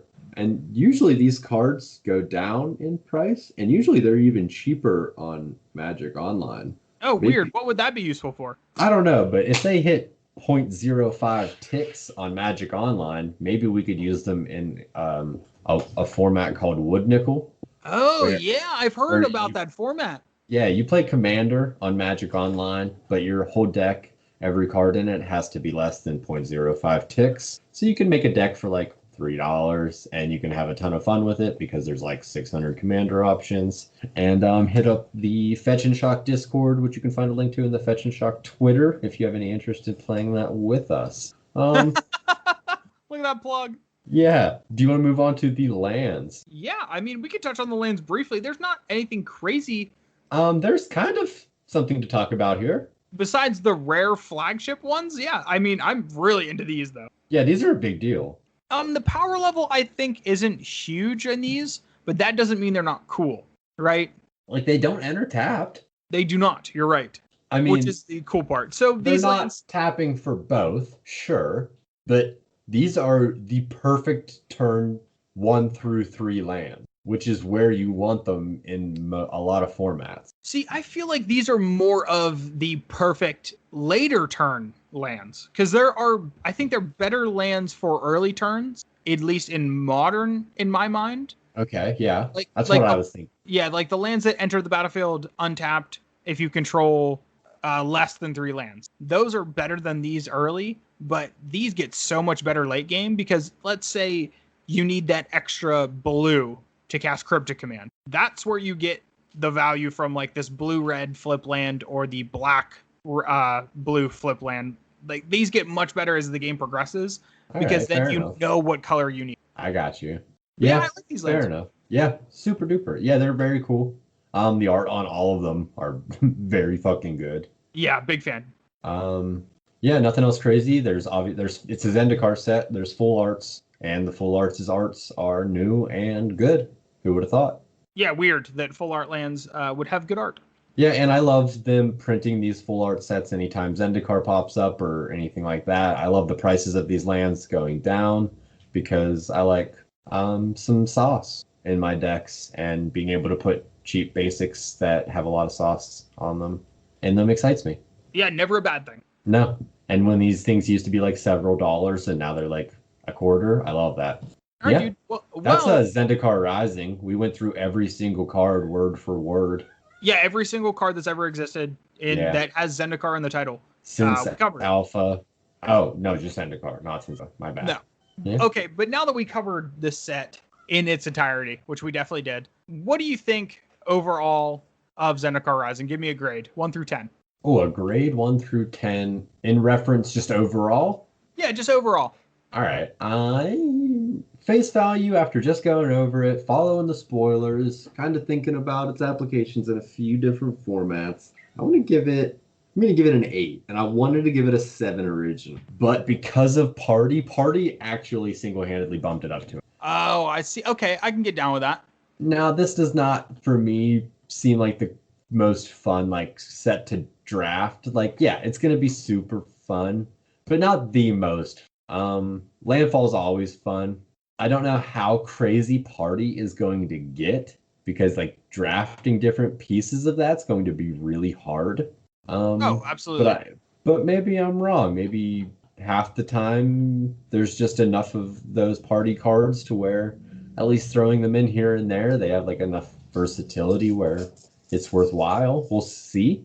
But maybe this will, like my relationship with Burning Tree Emissary, I also have mixed feelings about Arena, but maybe I'll try to draft this a little bit on Arena because that's a good place to draft. And yeah, that'll be happening next weekend, so that would be something to do. Yeah, definitely like around an 8, like a 7.5. I think I'm gonna knock her down to like a 7.5, and I'll revisit that number.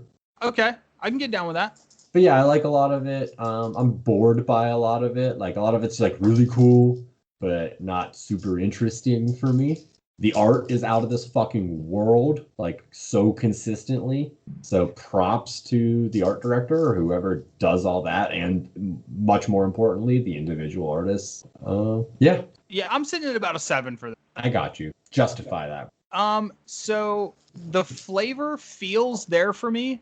I don't know what a Zendikar set is supposed to feel like without Eldrazi. I guess this is what it's supposed to feel like, but without having a benchmark for that, I don't know what I'm supposed to expect. Like there's supposed to be the adventurer theme, which I think they kind of covered with Party. As far as a limited aspect goes, I mean, Kicker's in it and Landfall's in it, so it can't be an awful limited format. There's just no way. With those two mechanics, it can't be a abysmal limited format. So we have that to look forward to. I'm interested to see what these flip lands do for Magic as a whole. Yeah, for sure. That remains to be seen. Party is sweet if it can be done. If it can't be done, it's just like a really cool thing that just fell short, and that's going to feel bad. I think it's just going to be like one of those niche decks in like Standard, maybe Pioneer, that just doesn't do so hot, but it does its job. And it's fun to pilot at the very least, but it's definitely not going to be top tier, I don't think. Yeah, I mean, only time will tell, right? Yeah, that's a lot of prereqs to make it worthwhile. But again, we'll see. It'll be like the lands. No one fucking knows for the most part until these cards get played. I mean, like all these prices are just random numbers for the most part at this point. Very rough outlines. Until we actually get a hold of the cards, these numbers mean nothing. Do you have a top 5 question for me, maybe? I do not. Okay, how about this? Real fast, right off the top. First three things that come to your mind when I say Zendikar. The plane of Zendikar. What are the first 3 things that come to your mind in no particular order? Okay. The first thing is immediately, and I think this has got to be for almost everybody, Eldrazi. Fair enough. That was number 2 for me. Eldrazi, Zendikar just screams that. That's the birthplace of Eldrazi, at least in Magic 100%. Lore. And it's hard to move away from that. The next thing that comes to mind is land. Just in general? just in general, Yeah, which I got you. kind of falls into like the landfall mechanic. Yep. It falls into the feel of What the was plane of the Zendikar. mechanic about making Awaken? Yeah, from Yeah, Zendikar 2, the Electric Boogaloo. but even outside of a gameplay like mechanic thing, just the aesthetic of Zendikar is very focused around the lands with like the hedron Yep. and like the big like floating pieces of earth and shit like that. So the land really, and fetch lands too. That's another thing. Yeah. That's a thing that really hits home for Zendikar. I would say the last thing that comes to mind is like the creature types, the cores and the vampires allies of Zendikar. Yep. Like those like cores 100% when I think of Zendikar and I think of a creature that isn't a spaghetti monster, core is what comes to mind. And that's another thing I'm not stoked about. Like there's not any really remarkable cores in this new set. That kind of bums me out. Fair enough. Yeah, I mean, right off the top, I went first thing, kind of odd, Jace the Mind Sculptor. Oh, that is a Zendikar card. It's a World Wake card from OG Zendikar block. Yep. And then I went right into Eldrazi. And then number 3, equipment, actually. Because that goes along with like the core thing. Yeah, it really does. Because original Zendikar set was pretty fresh when I started playing. So a lot of the cards were still floating around, and I just remember a lot of the common core cards and uncommon core cards and stuff were centered around being attached to equipment, or having equipment attached to them, rather. And that just apparently did something to my brain. So, yeah. Well, Rupert, do you want to fill the game gap real quick? Yeah, we can do that. I'll lose this fucking game. I love the optimism. Yeah, there's no way. I believe in you. Do we? I mean, if your page is still up, are there any particular expeditions? Because expeditions have made a return in Zendikar Rising. If you don't know what expeditions are, they're like extremely fucking rare cards that are seated in some packs, and you have the very off chance. I don't know what card they're supplemented into, the rare slot or the foil slot, probably. I believe they're just like in a foil. Yeah, they're just like an additional card. Yeah, and they're just really insane bordered rare cards, reprints of fetch lands, Ancient Tomb, Cavern of Souls, other fancy lands. Wasteland, yes. Valakut, which we talked about earlier a little bit, we dabbled on. Strip Mine, Prismatic Vista, which is pretty new. Yeah, any of these that you really like the art of? Creeping Tar Pit, maybe? I don't know. That art's awesome. Like Creepy Carpet. I also like Colonnade. Yeah, I was just going to say Celestial Colonnade's new art is super duper fucking cool. The wings on that motherfucker, hell yeah. Love that thing. And Razorverge Thicket. Ooh. Razorverge Thicket's art is just out of this world. I can't read. And the borders on these are sweet good. too. Yeah, I like these. These look good. I like the last expeditions. I know I said I wasn't like the biggest fan of these crazy cards, but these ones they definitely do right, and they know it because they have a price tag on them. Yeah, I mean, and it's an amount of money. I don't think there's a bad one. No, definitely not. There's not a bad card printed here, and there's not a bad look to any of the cards printed here. But if I had to pick one that is my favorite, is Razorverge Thicket, and that's far and beyond. Fair enough. Yeah, that's really good looking. I'll give you that. All right. I was still popped up, so I figured I would ask. But yeah, closing the internet.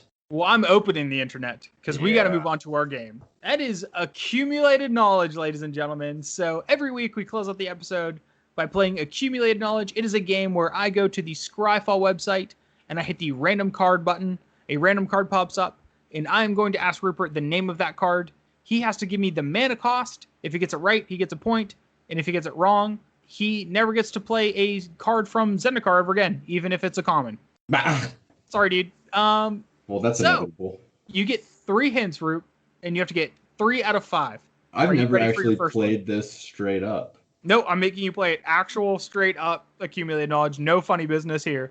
Matt's good at this game. Has been playing pretty much as long as he's been alive, it seems like. And he still loses, so I don't feel awesome. But let's go for gold, man. We're doing it. It is a lot less about the player and a lot more about the Scryfall gods shining down on you. All right, let's see. Cards that are in Slimefoot, cards that would be in Grenzo. Let's go. Well, your first card, you do have the benefit of it being a common. Ooh, that's not great necessarily, but let's try it. Let's try Your it. first card is Essence Warden. Essence Warden. Fuck. Essence. Oh, is that the... Oh... I want to say it's 1 green. I want to say it's the thing that makes you gain. It's a 1/1 for 1 green that makes you gain 1 life anytime you play a creature or something like that. Ooh, somebody's got a card in their head. I do have a card in my head, and I really hope it's Essence Warden. Actually, fuck, it's blowing my load pretty early if I ask for a hint already. That is a pretty early load blow. Help me premature ejaculation, man. I'm coming. Yeah, I'm gonna say 1 green. Is that your final answer? Yeah. Rupert, Yeah. you were thinking of Essence. Fuck yeah. Yeah, Essence Warden is exactly the card that you described. 1 green mana for a 1/1 Elf Shaman. When a creature enters the battlefield, you gain 1 life. Yeah, brother. 1 for 1. All right. All How's it right. feel? Fucking pretty good, man. Are you ready for your second card? I'm riding pretty high right now. So I think this one's also pretty gettable. all right. It is Chart a Course. Chart. Is that 3 words? Yeah, Chart a Course. It sounds like a blue card. Chart. Also sounds like a white card. It's probably not either of those fucking things. It's probably green. Chart a course. Can I will get give you its ability? Like what the card does. What does this motherfucker do? So Chart a Course says draw 2 cards, then discard a card unless you attacked with a creature this turn. Buh. I have no fucking clue what color it is now. I want to say it's red. Ugh, Draw 2 cards. you're all over the place, my dude. Draw 2 cards. Repeat that, sorry. Yeah, draw 2 cards, then you discard a card unless you attacked with the creature this turn. I'm going to say 2 and a red. Rupert, is that your final answer? Yes. That is incorrect. It is 1 and a blue. Fuck me. And Chart a Course is from Ixalan, the pirate set, because of the mechanic in that set that said if you attacked this turn, creatures did an ability. I believe that was the raid mechanic. Scoff. And this kind of fit into that thing. I love Chart a Course. Chart a Course is sick. Yeah, that's a good card. The discard threw me. Yeah, I can see how that But would there's happen. so much looting in blue, so that checks out. I should have went with my gut. Well, you have the opportunity all to right. redeem yourself. That's all right. 1 for 1. We're good. I still got to get 2 more. We're good. Your next card is Rime Feather Owl. It's what? Rime Feather Owl. Rime Feather Owl. Yes, it's Rime Feather is 1 word. RIMEFEATHER. Rime Feather. RIME. I'm thinking blue. I think it's a back-to-back blue card. Rime Feather. It's blue or white. I don't see owls in anything else, I don't think, but I definitely see them more predominantly in blue as far as I can think of. Rime Feather. I don't want to say it's low cost. It's either 2 and a blue or 3 and a blue. If I get this wrong, though, I'm fucked, so I might as well use another hint. Can I get its power toughness? Yeah, you can. It is a star. I'm going to say 3 and a blue. Rupert, it is 5 and 2 blue. What the fuck? That's insane. Why? Yeah, this card is I'm not going to get that. interesting I don't know what one. that is. So, What the fuck yeah, Rime What do Feather those Owl. stars represent? For 5 blue, you get a star snow creature bird. It has flying, and its power and toughness are each equal to the number of snow permanents in play. And for 1 in a snow, you put an ice counter on target permanent. Permanents with ice counters on them are snow. I hate that. I hate snow. I hate that card. I hate 7-drops. I hate asterisks. Yeah, that is a. You're that's still a- asking me the other one. Oh, absolutely. I mean, you still can win. Oh, yeah, I guess I still can win. I'm ruling Absolutely myself you out can. too early. I just got to get 2 more. Bang, bang. You do have to get 2 more. Are you ready for your next one? Well, I was like half ready for the last one, but apparently not. So let's try it out. Your next one is Rolling Earthquake. It's red. I immediately want to say it's 2 red, like all of them. All of those motherfuckers are 2 red, but this is not what I think it is. No, it's not. This is an X spell, isn't it? This is going to be some fucking weird-ass X and a red or an X and a red. Fuck. I know it is now, because I was thinking of rolling terrain at first, which is 2 red. And destroy target land, and then it deals 2+ damage equal to the number of rolling terrains in the fucking graveyard, I think. Ooh. but it's not that. It's rolling fucking earthquake. It's not just earthquake, which is X and a red. It's rolling earthquake, so it's probably XX red or X red. Oh, I'm probably looking way too fucking far into this. Oh my god. Rupert, I have hints. What's it do? You do have 2 hints. Just tell me what it does. Rolling Earthquake deals X damage to each creature without horsemanship and each player. Yeah, so this thing's older than I am. No, that's not possible. But it's pretty fucking close. To horsemanship. Fuck. It's gonna be something weird. Don't overthink it. Like Kenny Beats once said. Oh, you telling me that just makes me want to say X in a red. But don't think that that's right. Oh, now we're getting into the meta game. Fuck me. I know that there's one stupid one like this, and I'm probably gonna lose anyway, so I'm gonna guess that it's the stupid one. I'm gonna say X1 colorless and a red. Rupert. Yeah. Is that your final answer? Yeah, that is incorrect. Well, buddy, it is X and a red. Fucking, of course it is. It's too fucking easy. Told you I had the meta call on you there. God damn it. And you knew it. Oh. You know, I'm fucking looking into X spells earlier too. I dropped the ball saying that I fucking didn't like X spells earlier. Well, fun fact, I'm trying to use that legendary creature that got bumped down to fucking uncommon to make an X a Pauper spell commander. deck. I don't know if I want to make it a Pauper commander or a Wood Nickel commander yet, but I'm making an X spell commander deck all the same. And I mean, like, not that would be put in it because I'm sure that it's rare, but yeah, X spells all the same or fucking there's something else. Ask me number 5 anyway. So. Your number 5 one has to be a easy one. It is Air Elemental. 3 blue. Look at that. Didn't even need the last hint. He got it. Yeah, it's a 4/3 flyer. No, it's a 3/4 flyer. Oh, it's a 4/4 flyer. You better bet it is. Shit fire. That's pretty good. Hey, that's pretty good. Wah wah. F in the chat. Pay your respects for Rupert.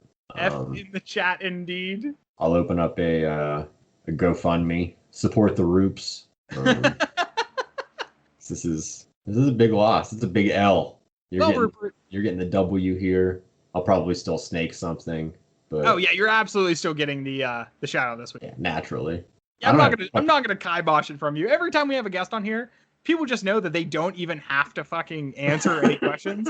I'm just like, whatever. I'm a nice guy. I'm just gonna give you the shout out. So Rupert, why don't you go ahead and give it away, even though you didn't earn it? I didn't earn it. I didn't prepare for it. Fuck, I don't know, man.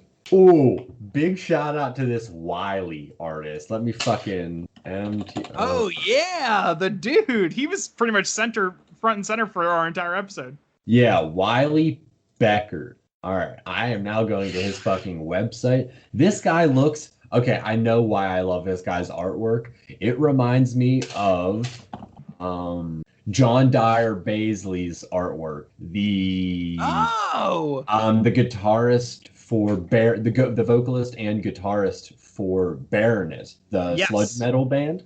If anyone except for me and fucking Tyler are familiar with this, I know you are. But yeah, this guy's artwork is super fucking insane. It has that like softness to it while like also having the immense detail. Like just super far out, kind of trippy, incorporating like nature and just the body and some really cool like lines. It's always smooth, and yeah, this guy's artwork super reminds me of it. And yeah, if you go and look at any of Baroness's album covers, you can get a really good example of what Rupert's talking about, because all of the album covers are done by the singer and guitarist. Yeah, John Dyer Baisley. I always forget his last name, but he's also done a lot of artwork for other metal bands that you probably recognize if you like any metal whatsoever. You've probably seen this guy's work somewhere. But yeah, shout out to John Dyer Baisley and shout out to Wiley Becker. Damn straight. That's a good one. He did the Fae of Wishes alt art. Oh, sick. Eldraine. Yeah, Eldraine. Yeah, that's one of the only ones that I can see like just right off the top from cool. His website. But yeah, super fucking awesome. This guy is incredible. He has a playing card set. It seems like that he did all the artwork for the playing cards. He does like just regular prints that he sells. He has a Patreon, it seems like. He has YouTube videos of him like doing his artwork, it seems like. Oh, that's what's up. Like this website is super fucking cool. I will link this immediately into the Discord because this guy's deserves a lot of love. Holy shit. I'm surprised that I've been overlooking him. This feels like Omar Ray all over again. Like Yeah, so don't sleep on this guy. Yeah. Upcoming great artist. Big shout out Wiley Beckert. Big shout out to you for having me on again. And big shout out to Matt. Hope everything's still going well there. Big shout out to the guys from Destroy Target Permanent podcast through 2 weeks ago. The guy associated with him talking about the money. Oh, from the Mana Rock podcast. Yeah, talking about that cake, that magic cake last episode. Lane from Mana Rock. Yes, this man. Shout out to him. Check out their podcasts. Fuck yeah. Play Wood Nickel. Check the Discord. Check the Twitter. Yeah, check out the Twitter at fetch_shock. The Discord, again, is in that Twitter and in the description of this episode. If you want to follow me on Twitter, I am at BasicLandBin. If you want to support the podcast a little bit more, feel free to go over to flipsidegaming.com. Use the code FETCH at checkout. You'll get 10% off your order. And that tosses a little bit of love our way, so please go do that. Hell yeah. Do it. Do it. All right, Rupert. Well, thanks for coming on again, dude. Hell yeah. Thanks for having me again, dude. I appreciate it. We're going to have to do this again when we get to play some Wood Nickel. Hell yeah. We need to do that again soon. It's been a minute. But I got some things in the works, so it'll be fresh the next time we play. Oh, I cannot wait. I can't either. Above and beyond the X-Spell thing, I got an even better one. Hell yeah. Well, until then, we will see you later. nerds!